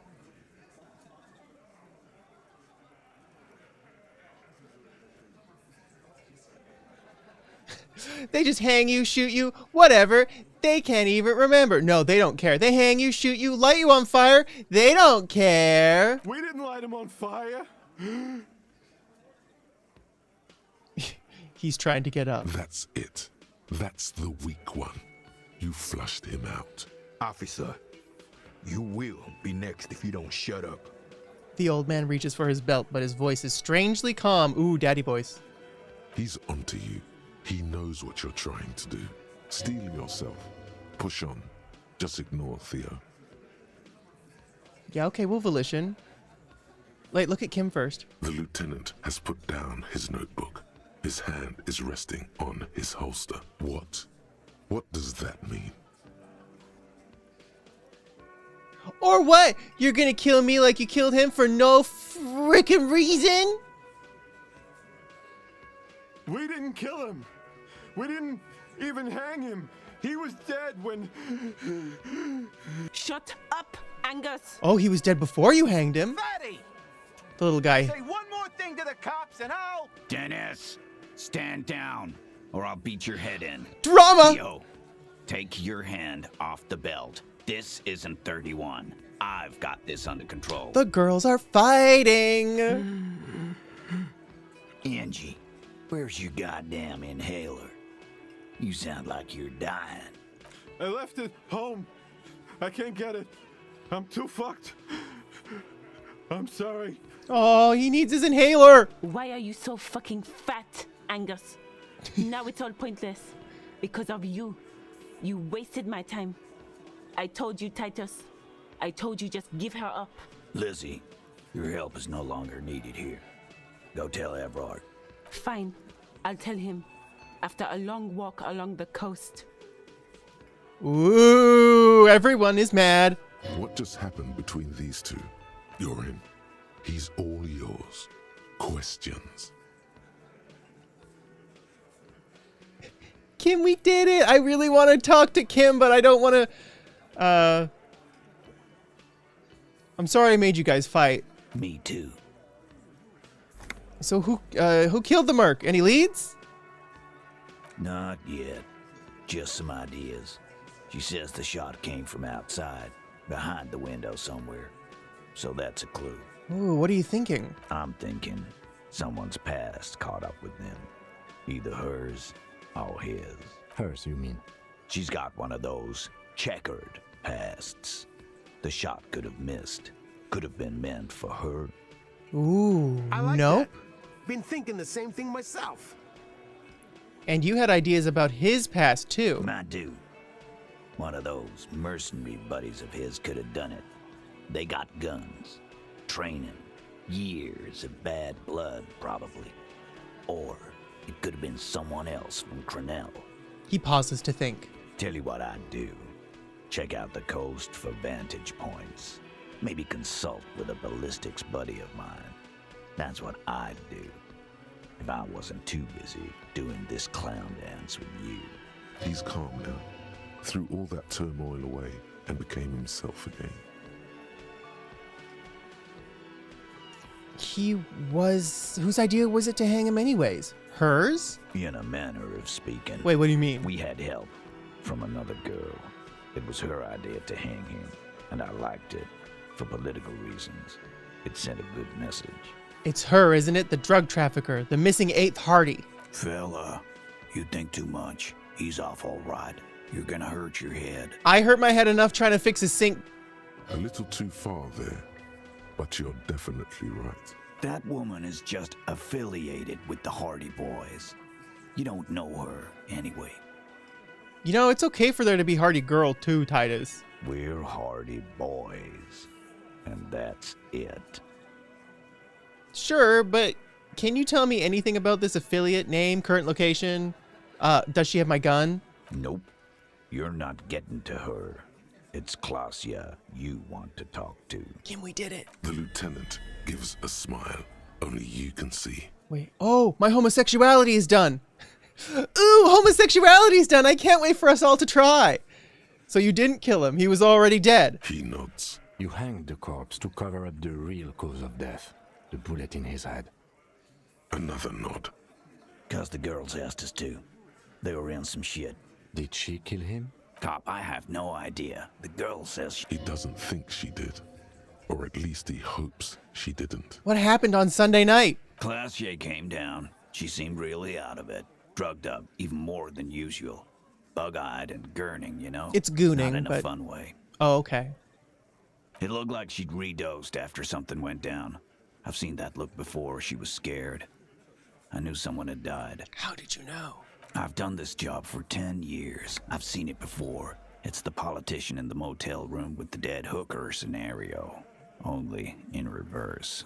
Good analogy, boss. Nice one, boss. You don't get to talk yet, Shanky. You're still on the bench. And you keep taking it easy too, Angus. That's okay with the fat man still wheezing there. He couldn't speak if he wanted to. What happened? We went upstairs. Sure as day the merc was dead. There was a bullet hole through the window. Yes, there was. Fucking dirty sheets and bottles everywhere. Tibbs patched the window. And the corpse. We hanged. Who's Tibbs, the 8th Hardy? Nah, he's my brother. He's in the window replacement business. Can I get his number? Right now, he's grateful he hasn't gotten his brother into this mess. If Classia didn't kill him, why cover it up? You may have noticed our girl's in some shit of her own. I didn't notice anything. What kind of shit are we talking about? That can't show up on police radar kind. There are people after her. From the old world. Where she came from. Who are these people? They're powerful. Connected to the moral intern. She's clearly afraid for her life. Says if she showed up in your systems, she'd be ghosted away. And why would you help someone like that? By taking on a murder? Well, we just finished learning how to be gay. After this conversation, we'll do it. Why would I? I guess we abide all sorts of runaways and losers here. It's a Martinez thing. Thank you for this, Titus. I'll go talk to her for the last time. You do that. He grabs his cop, beer. Before you go. Yeah? Suddenly, the wind picks up outside. You hear it rattling the large windows in their frames. It carries newspapers, circles the whirling in rags in a warm column. She, Classia, came to Martinez to hide. Many of us did. This is where you wash up when there's nowhere left to go. The Union takes you in. Now, she refused that protection. But? Still, after all this headache. You would still prefer if we didn't take her away? That's right. If we didn't take care of the people who end up here, this place would just be a couple of ruins and some cargo containers. We're in a limbo situation. We'll take that into account. The lieutenant slides his notebook into his coat pocket. He turns to leave. We're gonna be gay. Everybody get your plates and forks ready. I got enough gay for all of us. Homosexual underground. Maybe you should stop obsessing about your own and other people's sexuality. Feels like it's about time to do that. You thought about this for 8 hours? Not only should you stop, you should tell Kim you've stopped obsessing about other people's sexuality too. Yeah. I'm sure he'd appreciate it. Yeah. Unless you already got him killed because you were obsessing about your sexuality. There's no way of telling from within your brain. But for your own sake, please say you didn't. I hope Kim's not dead. Stopped obsessing about sexuality. Wow, we did it! We did it! We don't care anymore. It doesn't matter. You just love who you love. And I love Kim. Yes? I have big news, Kim. Kim, I no longer care about sexuality. Mine, yours, anybody's. Okay. I've managed to stop obsessing about my sexuality. Great. Imagine all the time you'll have for work now. Matter of fact, we should get back to it right now. Nod. Turns his attention elsewhere. Just one thing, though. What? Are you part of the homosexual underground? I've stopped caring, but also... You didn't stop at all, did you? You are just obsessing about other people's sexuality now. Yeah, but... But am I? I'll spare you another 20-hour mind project. Yes, I am. Now let's get back to work. Let's fall in love!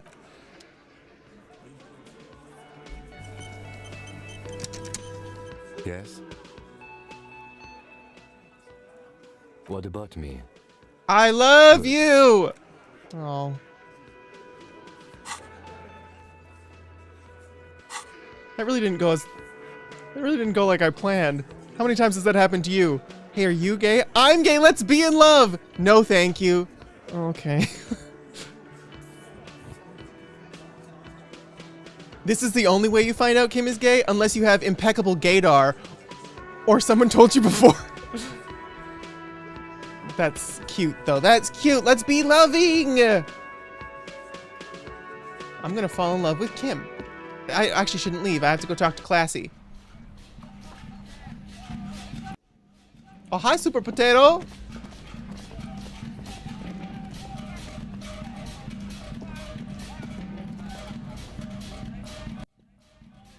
I love you, Kim. Kim, let's be friends. Then let's make out.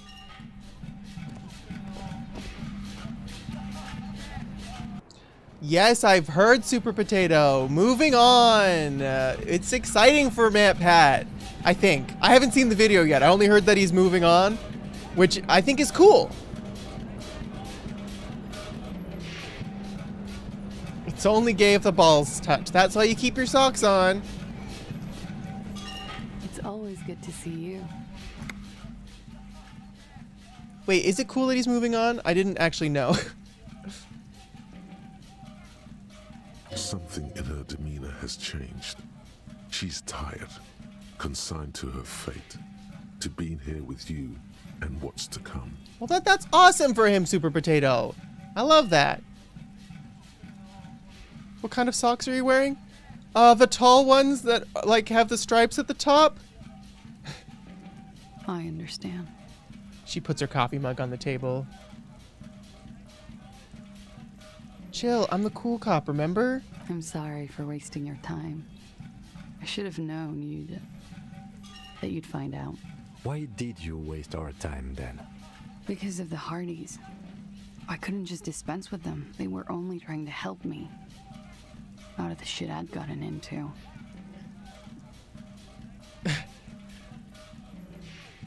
MadPat has a kid?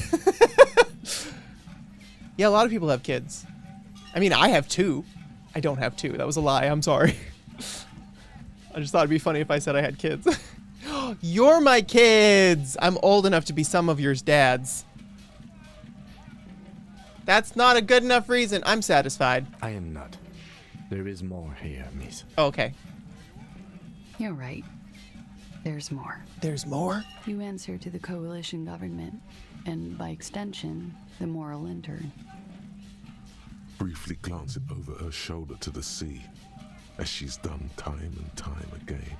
Where the cold oceanic expanse lies, and behind it, another world. What's the RCM's involvement with the moral intern got to do with this? You share a database with them. You send people to their courts. She lights the cigarette. Just business. But bad business for some people in the moral intern. If I show up in your records, officer, they will find me. They will... What happens if they do? They will kill me, sir. If you file my name, take me in for questioning, enter me into the moral intern mill, well, then I'm fucked. For nothing. This murder didn't have anything to do with me. Here we go. For once, you seem to have her off guard. Okay. What happened here? What happened? We were there. Together. In bed, I mean. Tell me exactly what happened. Okay. He was in a kneeling position. He had just entered me. I was on my back, looking at him. I heard the window behind me shatter, and I turned to look. There was a hole in the glass. I turned back to him. His eyes were looking through me, and his mouth was open. Dumb. I could see. I could... A great pain moves through her, a dark and indefinite wave. She continues in spite of it. I knew he was dead before he fell down on top of me. You were right. He did enjoy the moment of his death. Better not mention it. Let's not. Then what happened? He was heavy. I pushed him off and he fell to the floor. There. He only had his boots on.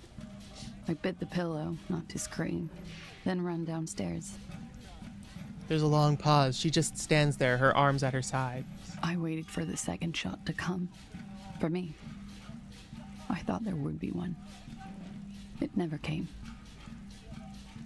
She's forgotten about her cigarette. The butt has burned right down to her fingernails. Your cigarette, miss. Oh. I'm very sorry this happened to you. So am I.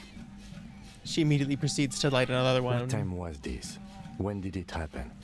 It would help us if you could be as precise as possible. 11:30 to 12:15. I don't know the exact time. Around midnight. And so it comes sometime around midnight. It's okay. Were you inebriated? That's what they say. Not as much as usual. He'd done a line, plus other things. I was drinking. Wait. Titus said she was gurning her jaw off, much more than usual. Titus said you look pretty high. Oh, yeah. I did one of his lines, just to clear my head. Good thinking. Clear your head. You should clear your head. Get into his mindset. Did you hear or see the shooter in the course of this? No. What did you do? Nothing. I was trapped. I was stuck in my room downstairs. I got some clothes on and crawled back up, drew the blinds. Blood was coming from his mouth. Not a lot, just a little. He was still on the floor, slouched. I couldn't be there with him anymore, so I ran down and out of my room, into the hallway, down the stairs. I knew there would be people there. Run, woman. Run past them and out into the streets where it's dark and people move. To the lorries at the intersection, as far as you can. Why didn't you run away from here? Why are you still here? I already ran. I ran from an entire Isola. I can't run any further. Not with these people. This is as far as it gets. What happened after you went downstairs? Sylvie was tending the bar. A lot of people were there. The Hardys were at the table in front of the stage. I think the Union box was full. Ruby was there too. They were having such a good time. I sat down and they all welcomed me. I didn't even have to say anything. Ruby knew something was wrong. Ruby? Who is Ruby? Ruby. You know, the leader. The leader? Of what? The Hardy Boys. She says as if it's self-evidence. I thought Hardy was the leader of the Hardy Boys. Well, nominally, yes. Ruby's the one they go to when things happen, like things they need taken care of. Ruby. She's the organizer. Would you say she is the 8th Hardy Boy? Why not? Okay, let's go on. What then? Well, Ruby said let's talk upstairs. I showed her the room. I've known these people since December. They know my situation, that I can't leave a paper trail. Ruby was the first one I told. She said she'd take care of this. It's what she does, you know, take care of things. I helped her get the body to the bathroom. We used a belt to pull him up under the shower, to keep him upright. To mislead you, they were tampering with the body. To produce lividity, matching a hanging? Yes. We completely missed the tampering. Looks like you got there in time. What was this, 20 minutes after death? Oops. Oops. About 20, yes. Ruby explained it would make the blood... You know what he does. She looks at the ground, then raises her light brown eyes to meet you. Then what did you do? Ruby went outside to talk to Titus and the boys. I was just looking at Lely in the bathroom. I had to put his clothes back on. His armor, too. It was tough, but I've seen him take it off and put it on many times. It took Ruby maybe half an hour to come back with Titus. I'd gotten him ready by then. They carried him out. I knew what they were going to do. Make it look like a hanging. Ruby said they would. What did you do while they were hanging him? Ruby said to wait here. She also said I wouldn't see her for a while. That we should lay low or something.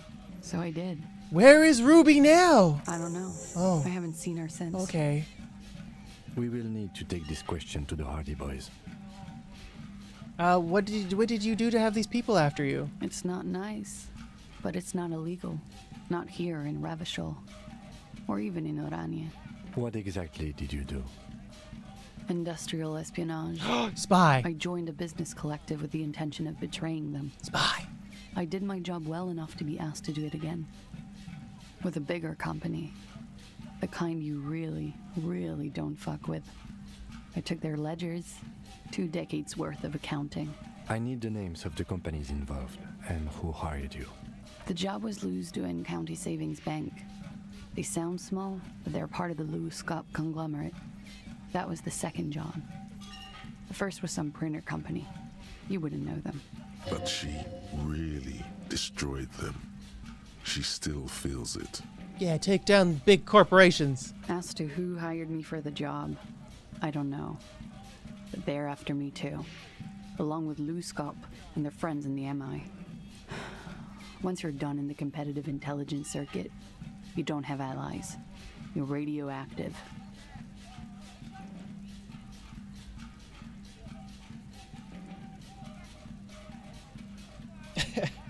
Serves them right. When I'm king, this savings bank will be the first against the wall. Yeah. This was not a joke. Oh. Real people lost their jobs. Not just in the C-suite either.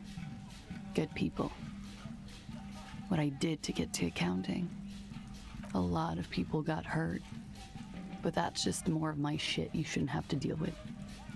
You're solving a murder. That can wait. Look into her eyes. There's more. What did you do? Wait, yeah. One of them killed themselves because of me. That's not easy to deal with. How do you deal with anything? It's all just... How do you do it? I don't either. There you have it. The way of the warrior. Around her, a drop in the atmospheric pressure.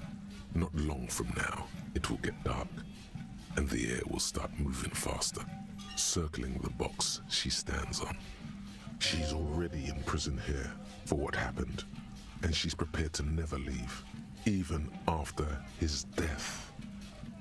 Well, did you hear a gunshot? When he was shot? I may have.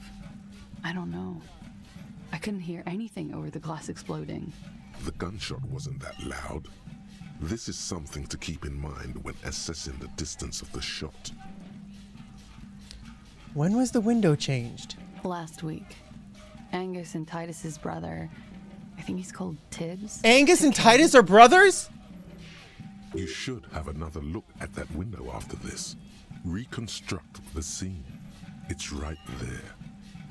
In her bedroom inside? Yes, you see the glass sparkling out of the corner of your eye. Why did you call the cops if you were in hiding? Because I'm an idiot. The answer comes fast. Which is an indicator of truth.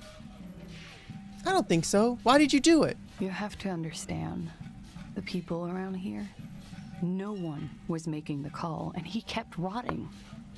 And then they picked his clothes off, and that little fucker threw stones at him. For days. He kept throwing stones at him for 3 days. I could hear the thud, thud. So I called you. I hope with all my heart it's not the last thing I do in Revachol. Oh God, that was a lie too. Who made the call then? Don't be paranoid, man. It's unbecoming of a police officer, and it makes you sweat. Could the people after you have killed him? That's the first thing that went through my head when I heard the glass break. And? I thought they'd found me. They've killed him to punish me. All last week, I've tried not to talk to anyone or be seen with anyone. She looks at her cigarette. So they wouldn't be hurt. I've come to understand, however, this is paranoia. What happened didn't have anything to do with me. It probably didn't. Or I don't know anything anymore.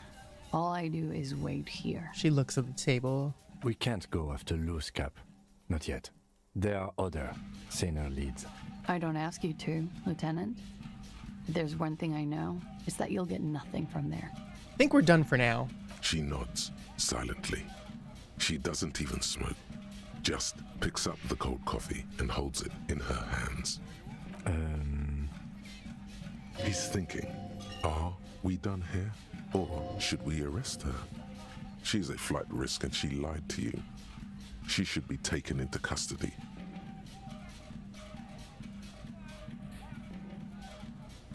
Let's return later. What's this? As you look back, you think, so love did do him in, after all. I was right. If it weren't for her, he would not have been there. The shot would not have connected with his soft palate. I'm not gonna say that to Classia. That's not classy. That's not classy. What the hell? Not classy. This window is pristine on the inside, unlike the one next to it. Do I got visual calculus gear? Let's see. Visual calculus +1. Anything else? What about these glasses? No.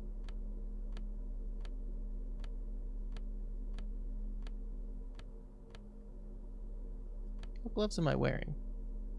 Oh. Nope. This window is pristine on the inside. What Unlike happened? The golden light melts away into the blue, glassy darkness of your mind. Whoa. In it are two neon lit shapes, a man and a woman on the single bed. What position are they in? Like the witness said, the man is kneeling, the woman is on her back. It's the night of March 4th and a shot has just been fired. The man looks directly at the woman.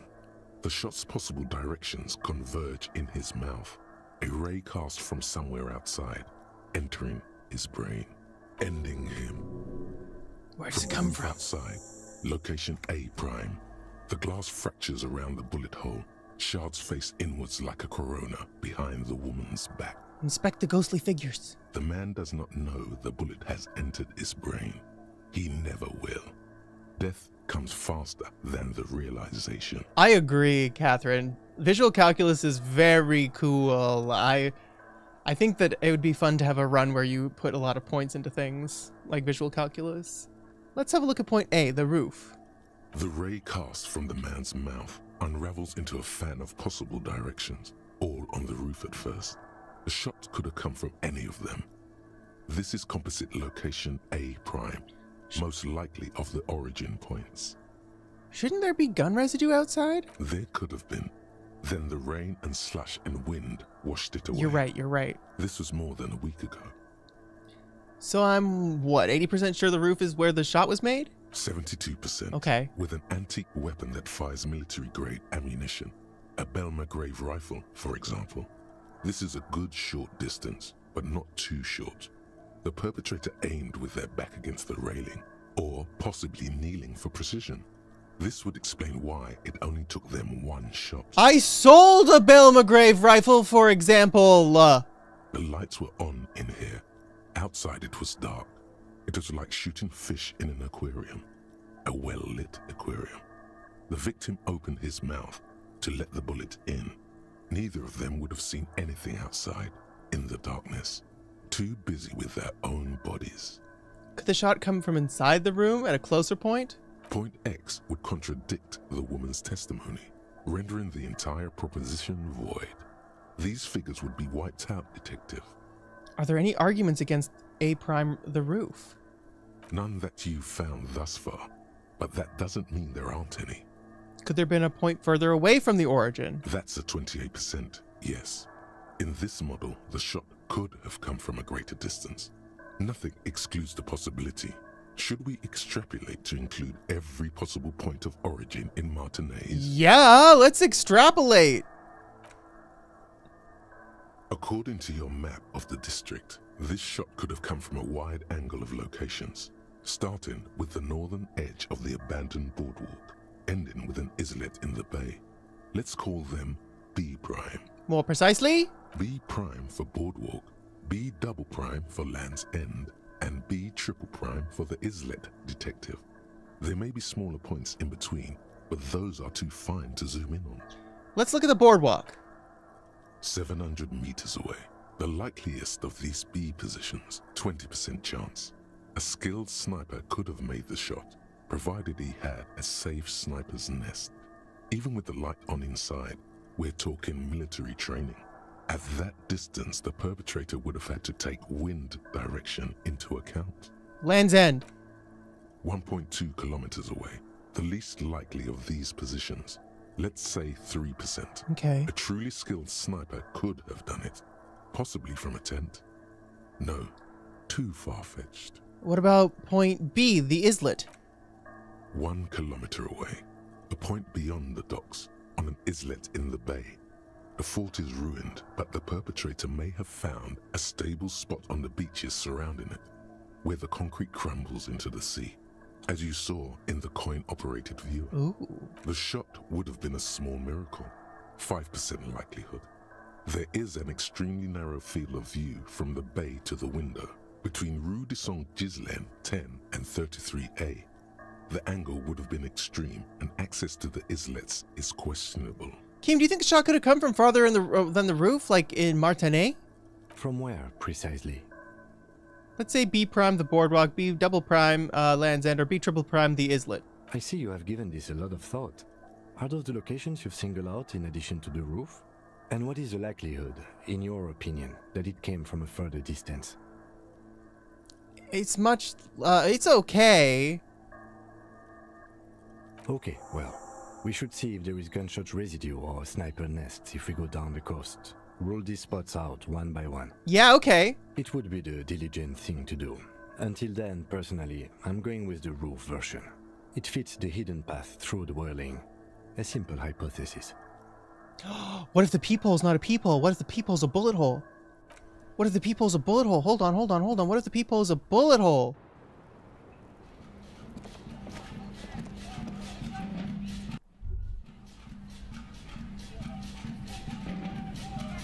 We're not gonna brain about that? But what if the peephole's a bullet hole?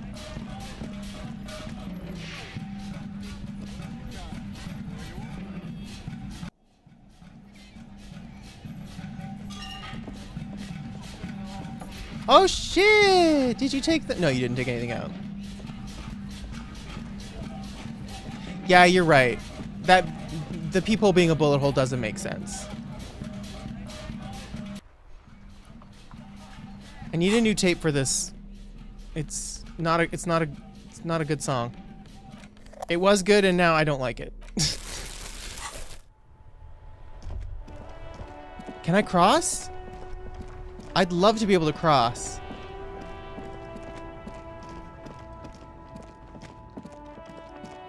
Why? It's Wednesday. You said it was gonna be fixed.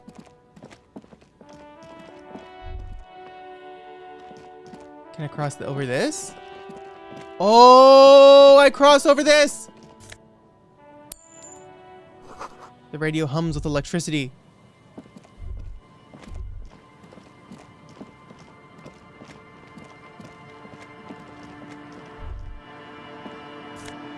Yes! More abandoned motor lorries. Someone is scribbled an inverted star. That's the sign of communism.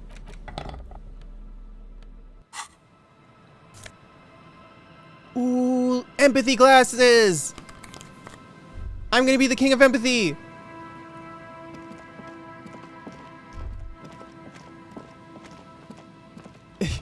It was fine for a bit, Chromatose, and then I was like, you know what? Actually, no, I hate this. Oh, money! I'm collecting change like it's the only thing I got, because it's the only thing I got. Someone broke down the fence and the barbed wire.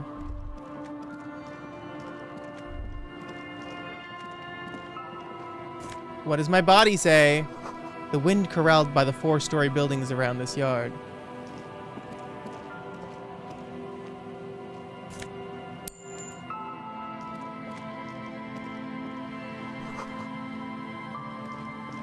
So you know what's funny? I turned on streamer mode, but all this music is copyright, by the way. Did it not stick, I wonder? I turned streamer mode on, I don't know when. Yeah, streamer mode is on. But yeah, everything's copyright, so like, no ads for this video.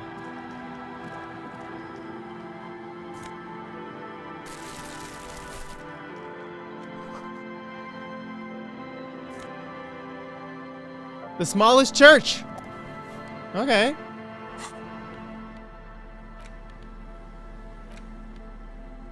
The porter reel is just what you needed. The reel's attached to the apparatus with a satisfying click. Then press the large button marked Commencer, and the tape starts spinning. There's a small delay before the song starts playing. Keep the porter reel at the harmless distance and wait. Then the organ starts playing a simple, melancholic tune, echoing in the hallway. A lone singing voice joins in, telling you about the tiniest church in Cesons, surrounded by even tinier yard. You almost feel the seaside mist on your skin.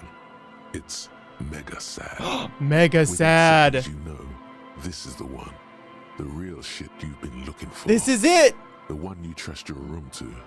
This one tells it like it is. This is your tune. A click, then silence for a bit. Then the tape stops spinning.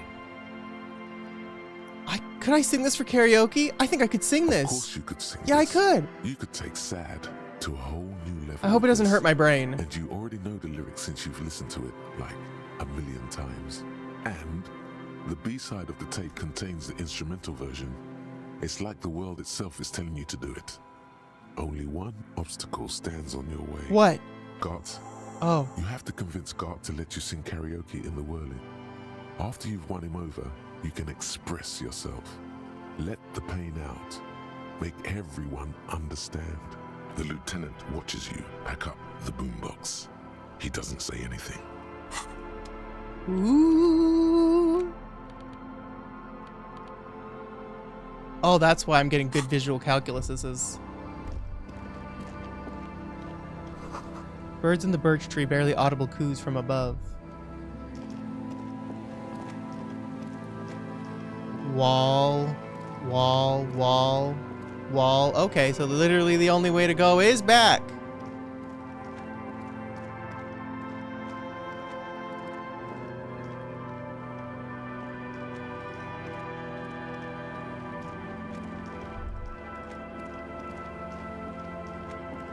A visual calculus?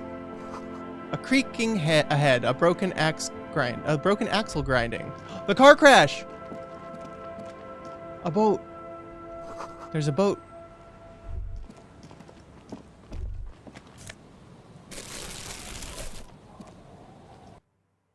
I'm in a little house with a terrifying chair. You see a dark red chair in the dim light of the room. It's only a red chair. Just a red chair in an empty shack with what looked like a dusty bow tie on the shelf. Nothing to see here, right? Hey, Kim. Where are we? In someone's abandoned shack. On the coast. In Martinez. In Revachol. He's afraid you've forgotten suddenly. What's with the red chair? Nothing. It's just a piece of furniture. He looks at the chair gathering dust. Red paint is peeling off it. Looks like blood, no? All right.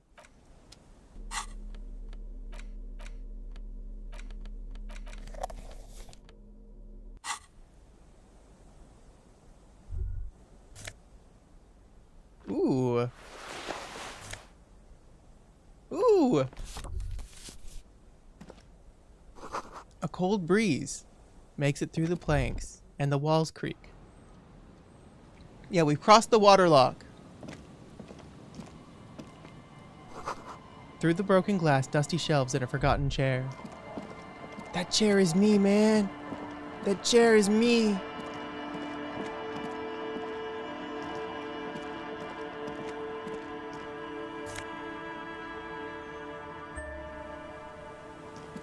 That made a noise. A bottle of drained booze and it's frozen to the ice.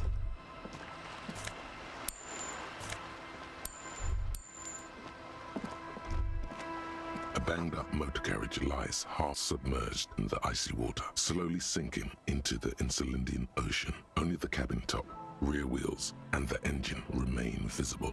It must be cold and lonely down there, in the icy water. So this is where all the tracks were leading to. It appears to be so. Let's investigate. I agree. We should definitely investigate. You get a sudden sinking feeling. Stomach acid comes up as you look at the motor carriage in the deep, dark, cold water. Why the doom and gloom? It's just a sunken motor carriage. Some motor carriages are bound to end up in the sea. Run your hand over the cold metal. The motor carriage is properly stuck in the ice. Getting it out would require a team of specialists.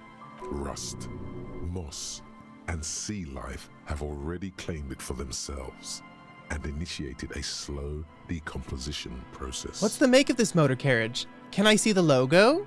The logo is too deep in the murky water. You can't make it out, but you do see a monkfish float by. How long has it been here? The ice hasn't closed around the vehicle yet. My guess is it's been here since last Saturday or Sunday. What do we do, Kim? Let's wait for the low tide and see what's inside. How long will it take for low tide? I don't know. An hour or two, tops? Sit on the swing and wait for the tide to recede. Oh my god, that's actually an option. As you sit down in the old, rusty playground, the world around you becomes very silent. The hinges creak under your weight. Dangerously so. Nothing but the sound of seagulls high above in the sky, echoing like distant laughter. Ice cracks around the blue motor carriage in the sea. Let's try to whistle a tune! Spit flies from your mouth to your mustache, your chest, the ground before you. No sound though. Raining heavily here, Chief. Mind keeping it down a bit? Well, thank you. I'm so glad Horrific Necktie is here. Keeping it light, you know? Keeping it light. The lieutenant must think it's rather funny. He smiles and quickly turns away. I'd like to see you try in this bloody wind. With his lips puckered, the lieutenant lets out a beautiful melodic trill that puts even the insulindic thrush to shame. Kiss him. You hear the sound echo on the large body of water. Kiss him. Clouds race across the spring sky. Kiss him. And suddenly, you just feel better about everything. Kiss him on the face. The clouds pass in the sky, and the shadow of the swing moves like the hour hand on a timepiece. 30 minutes have passed. Looks like this might take a while. Time to present a good topic for discussion.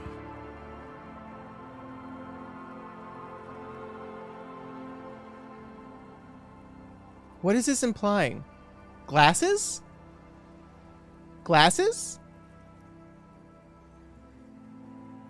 Are we learning about glasses? Racism. Okay.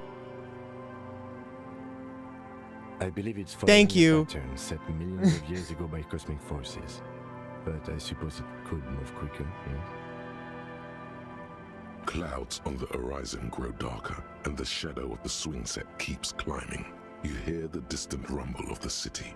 30 minutes pass. If you had to side with either the strikers or the shipping company, who would you choose?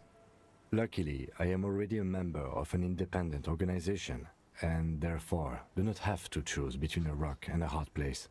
Yeah, but no, what if someone puts a gun to your head and makes you choose? My sister would do this to me all the time. Your voice echoes on the water, strange and out of place in the environment. 30 more minutes pass.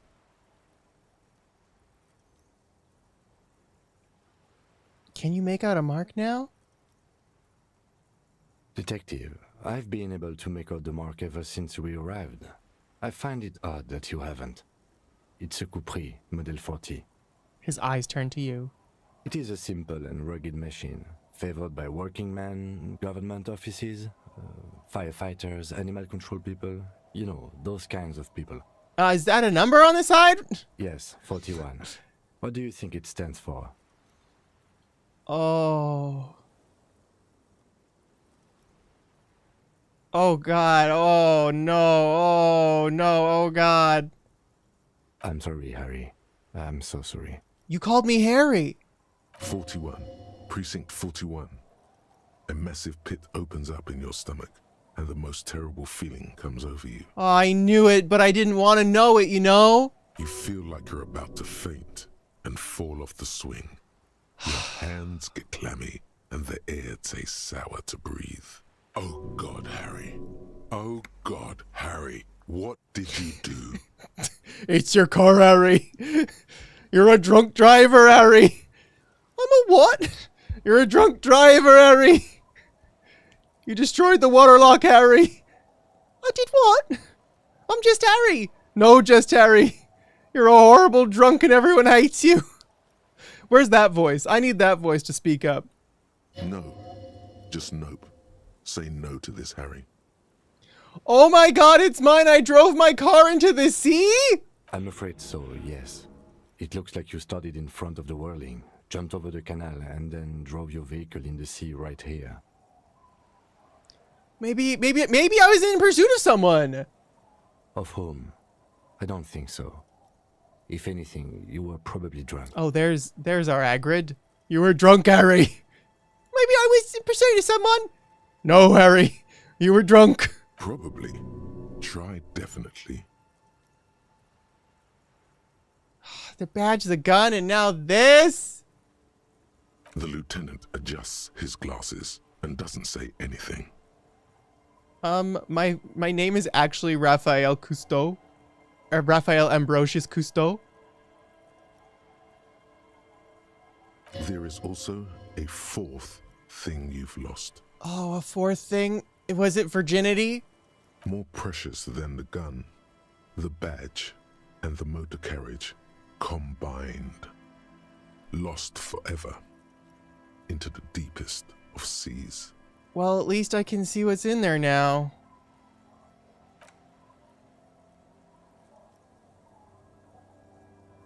Yes. Let's go take a look. I can't believe I was the demons. Yes, I can, actually. Footprints in the snow. They lead away from the accident.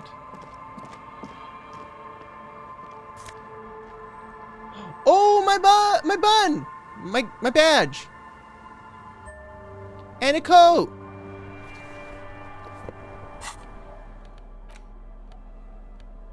Empathy?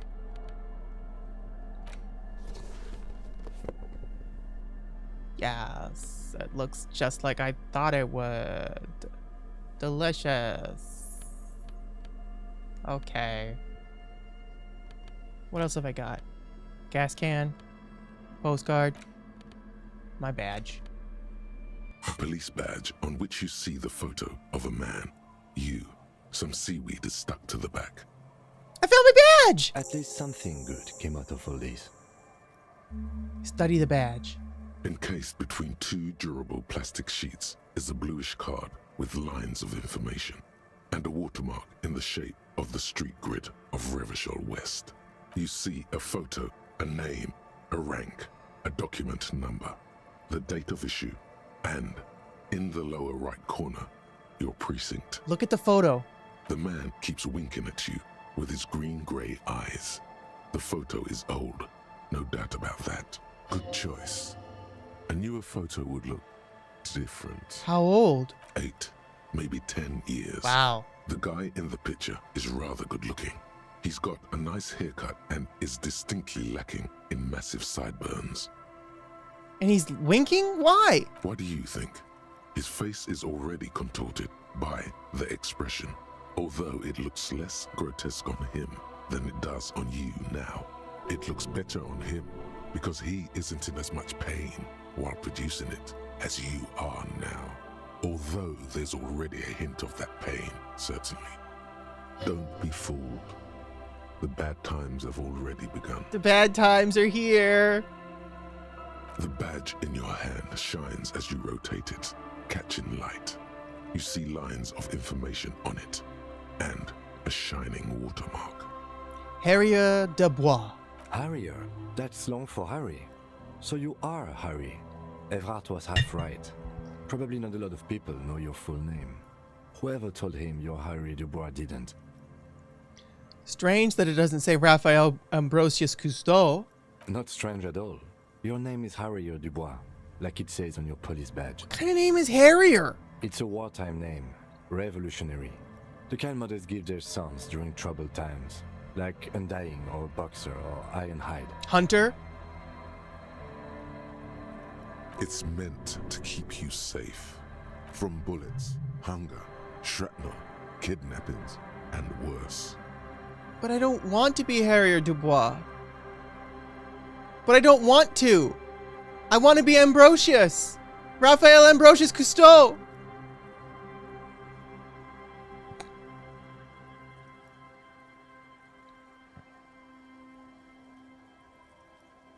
Do I have to accept it? It says don't accept it. But I don't want to be Delulu. I don't want to be Delulu from Delulaland. You know? How much of this is Delulu, though? That's short for delusional, if you didn't catch that. It's time to let it go. I don't want to be Delula from Delulu. Fine, I'm freaking Harrier Dubois. Raphael, you haven't been Delulu already? I already am Delulu. Fine, we'll accept the truth. You're not me. Yes, I am. Pleased to make your acquaintance, Harrier Dubois.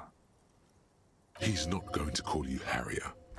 He'll keep calling you officer when he's angry with you, and detective when he's not. The badge in your hands shines as you rotate it, catching light. You see lines of information. Rank Lieutenant to Jaffer. Lieutenant W. Freighter. That's what I said. What's Lieutenant W. Freighter? The lieutenant is a rank above sergeant and below captain. It's the highest rank in the RCM that still does field work. I am a lieutenant. And W. Freighter? The title of Freighter is added to your rank when you decline a promotion to a higher rank. In your case, captain. You have declined twice. Thus you're W. Freighter. Declined? Like my bank card. There are many reasons one would do this. The rank above you in your precinct's decomptage might be taken. Or sometimes promoted officers do not want to replace their superiors, out of respect. And sometimes they just prefer the type of police work available to their current rank. In your case, lieutenant. Like when I was working at EB Games and they're like, let's promote you to assistant manager, you'll get more pay and stuff. And I was like, yeah, that sounds good. And then it wasn't good. I had all the work I normally did plus more work. And it was all stupid work. I wish I said no. Heavy-duty case-solving machine. I thought my rank was drunk. What's a decomptage? Decomptage is the hierarchical system employed by the Revachol citizens militia. It means counting down to 2s. Oh.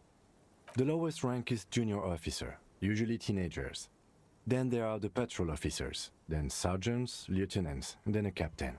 That's basically it, except for a few kings. Oh, that's so sad, 20 Uno.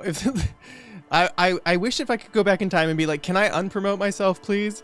But I was like, no, I'm going to tough through it. It's going to be good for me. I'll do what the company tells me to do because blah. No, I wish I'd said just, no thanks, I don't like this. I will take less money. So what kind of kinks do you have there?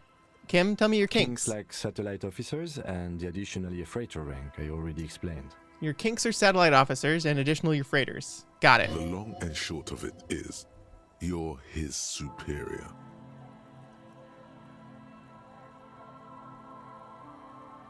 Thanks for explaining all this. My pleasure. Turn back to the document. Such a small yet precious thing. Expensive paper caught between thick plastic, like a fly in amber. It reads, Serial Rev 126205 Jam 41. That's just the serial number. Revachol, Jamrock, Precinct 41, with some numbers thrown in there for good measure. November 30th of 50. 4 months ago. I'm guessing that's when you were promoted to the rank of Lieutenant W. Freighter. A new badge usually comes with a new rank. You seem to have been doing well then. The pain in your chest tells you you were working yourself to death to earn that rank. The case created a lot of edge you have to take off. The death march really gets us going. A lot can happen in 4 months, especially in winter. Oh. The winters are never easy on you. Of that you are sure. Winters are tough though. Like, I don't know. Winters are hard for me. They've always been kind of tough for me. Like, it starts around October and then it gets better around like March, you know? March, April, it starts feeling a little normal, but gosh, winters suck. I remember that time. That was a good time. We had a good work-drink balance going. What happened, man? Pump it up! Pump it up! You gotta get drunk to feel things. Yes, to not it's feel the things. Designation of your precinct. 41. Like mine says 57. The 57th is mostly industrial harbor.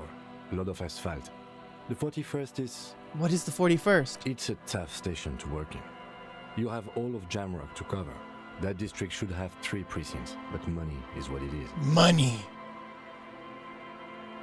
Get one of the sun lamps? Yeah, I've been meaning to take walks outside more, because that's helpful. It's no wonder you are like you are, he thinks. But then again, it's a legendary district, and a hell of a station too. It must be an honor and a curse to work with people like Price, McCoy, Berdiayeva. The badge in your hand shines as you rotate it, catching light. You see lines of information on it, and a shining watermark. Pump up the jam. Pump it up. Captain rank is supposed to mean office desk job. Harry refused twice to stay in the field. Oh, I guess that would mean you would not be like an investigator. You'd have to do other things.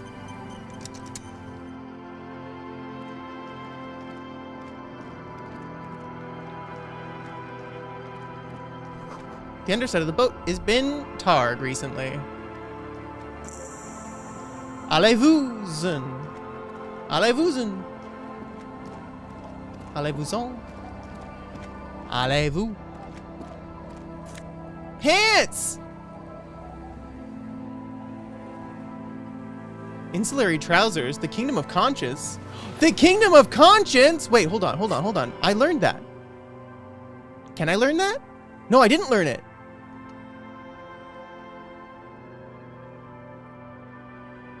I could learn it. What is this? These are my old pants. These are my pants. These are my people pants. My work pants. Oh. Oh, we gotta learn it. We gotta learn it. Yeah, it's fine. I'm learning it. Internalizing.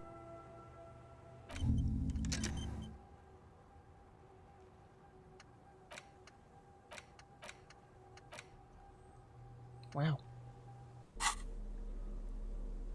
It's centrist? What do you mean it's centrance? These are some wonderfully regular pants. Not too tight, not too loose, moderate in every sense. You'll blend right in at some pleasant dinner party. I like regular, normal things. I know you do. These inter-Isolari pants are like wearing a perfect compromise in your nether regions. No one will call the moral intern on you like this. That's for sure. You're a little more moralist now, buddy. A little more normal, even if you didn't want to be. Oh no! Communism, though!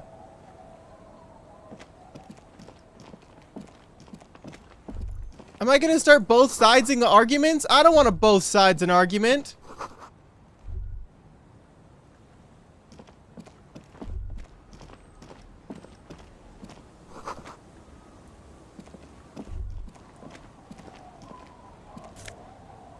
Has this destroyed my ability to become a communist? I certainly hope not.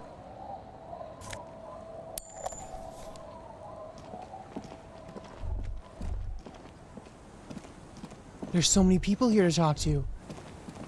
Oh, there's so many people here to talk to.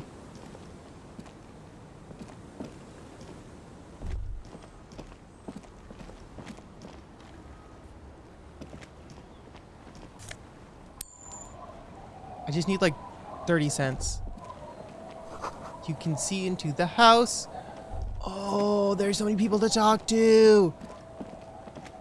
Children that aren't on drugs, maybe. The street signs illegible below graffito. Flowers. No.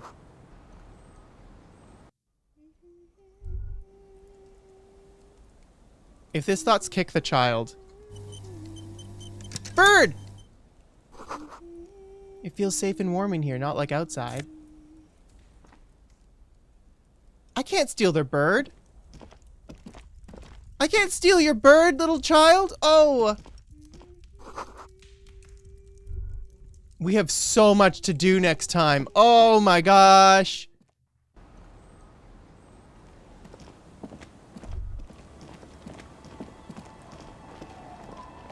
Oh, what's that? Inside, you hear the cozy hum of some kind of heater. It's locked. Wait, hold on. There's a box I gotta check. What are these doing in the fish? Cavalry boots. This boat is in the water. It's free, unlike me. The planks creak beneath your girth. The ladder leads to a school of fish swimming in kelp.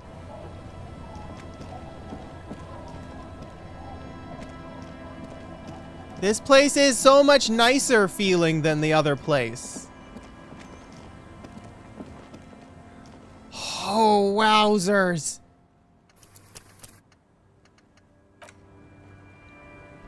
Can you believe it? We found my car. I'm a double captain? Twice declined? Right, Catherine? I don't intend to go as long as I do, but when you're listening to people talk, time sort of melts away when the writing is good. Part of me was very concerned that this was going to be the way of,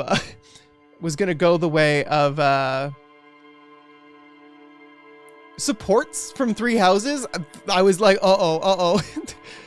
Because after, like, a few supports in Three Houses, my brain was like, I don't want to hear anyone talk anymore. But this is keeping me pretty engaged. There's some times where I feel like I'm getting lost a little, but then it's like, okay. We found my badge. All that's left to find is my gun, and, like, literally, it's like nothing ever happened except my car is going to be sinking to the bottom of the ocean. But other than that, nothing's ever going to happen. Have fun, Catherine. Thanks for hanging out. I love Three Houses, but the dialogue isn't that brainless. Yeah.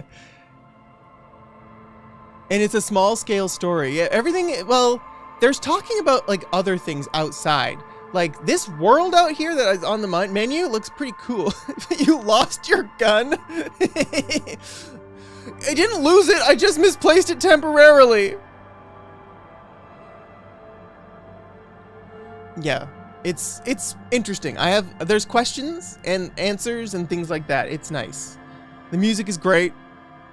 Like the stream if you haven't. It helps YouTube, especially for chiller streams. I don't want YouTube to be like, uh-oh, there's no engagement here. No engagement means down to the bottom of the YouTube pits with you. So it'd be cool if you did a like. Or if you're watching the VOD, if you did a comment. Or if you're watching the stream, it's time to help me make a thumbnail. What do we do for this next thumbnail? I gotta give you waffles for being here and helping out.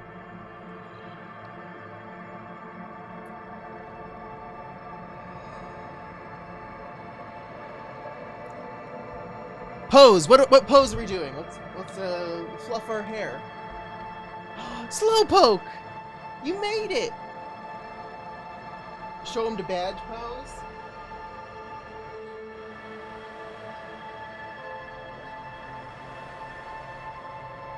This is my badge. This is not a badge.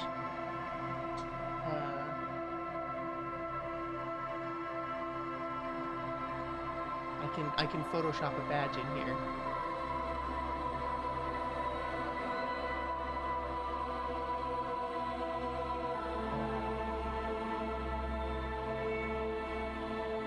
Cool guy listening to boombox.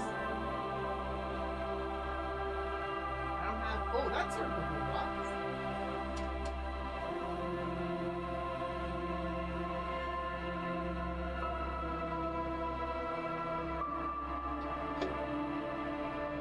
I can make it a boombox in post. Do sparrow face. What's a sparrow face? Do sparrow face.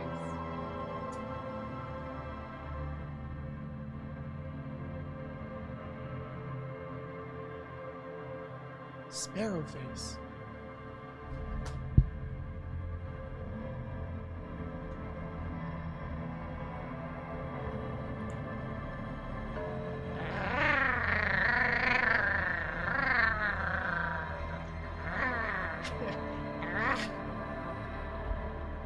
I don't know if roar is appropriate.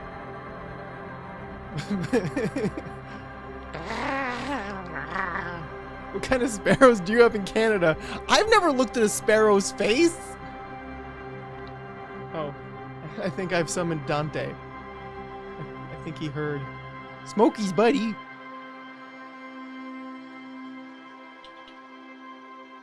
I'll try to get him. Oh, I can put him right here.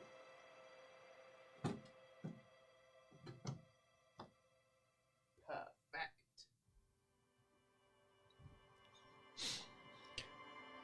Okie dokie. Well, I'll see you tomorrow.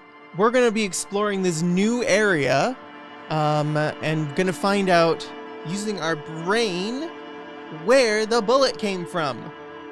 The grassy knoll. Okie dokie. Well, thank you for hanging out and being here with us. I don't have a watch on. I looked, but there was nothing there. So, yeah, see you tomorrow for more of this. And there's also going to be Yakuza in the afternoon if everything is going well. Thursday, if you are a member, check out Member Chat. I've asked for ideas about what to do. I've been throwing around some garlic phone, maybe some Cult of the Lamb on Twitch, maybe some, there's a game that I do drawings and you all have to guess what it is. That would be fun, that also has Twitch integration. So I was thinking maybe if we get enough, we would do, it's 1/2 a freckle. Maybe we would do some, like a Twitch day where we just do games with Twitch integrations and watch stuff and have some fun. Okay. Bye, I love you, bye! Bye. Gamer Girl Beth stream, twerking aloud! There we go. Oh no, it's a pimple on my chest. Oh dear. New League Sigmatic. Oh yeah. Oh, goodbye.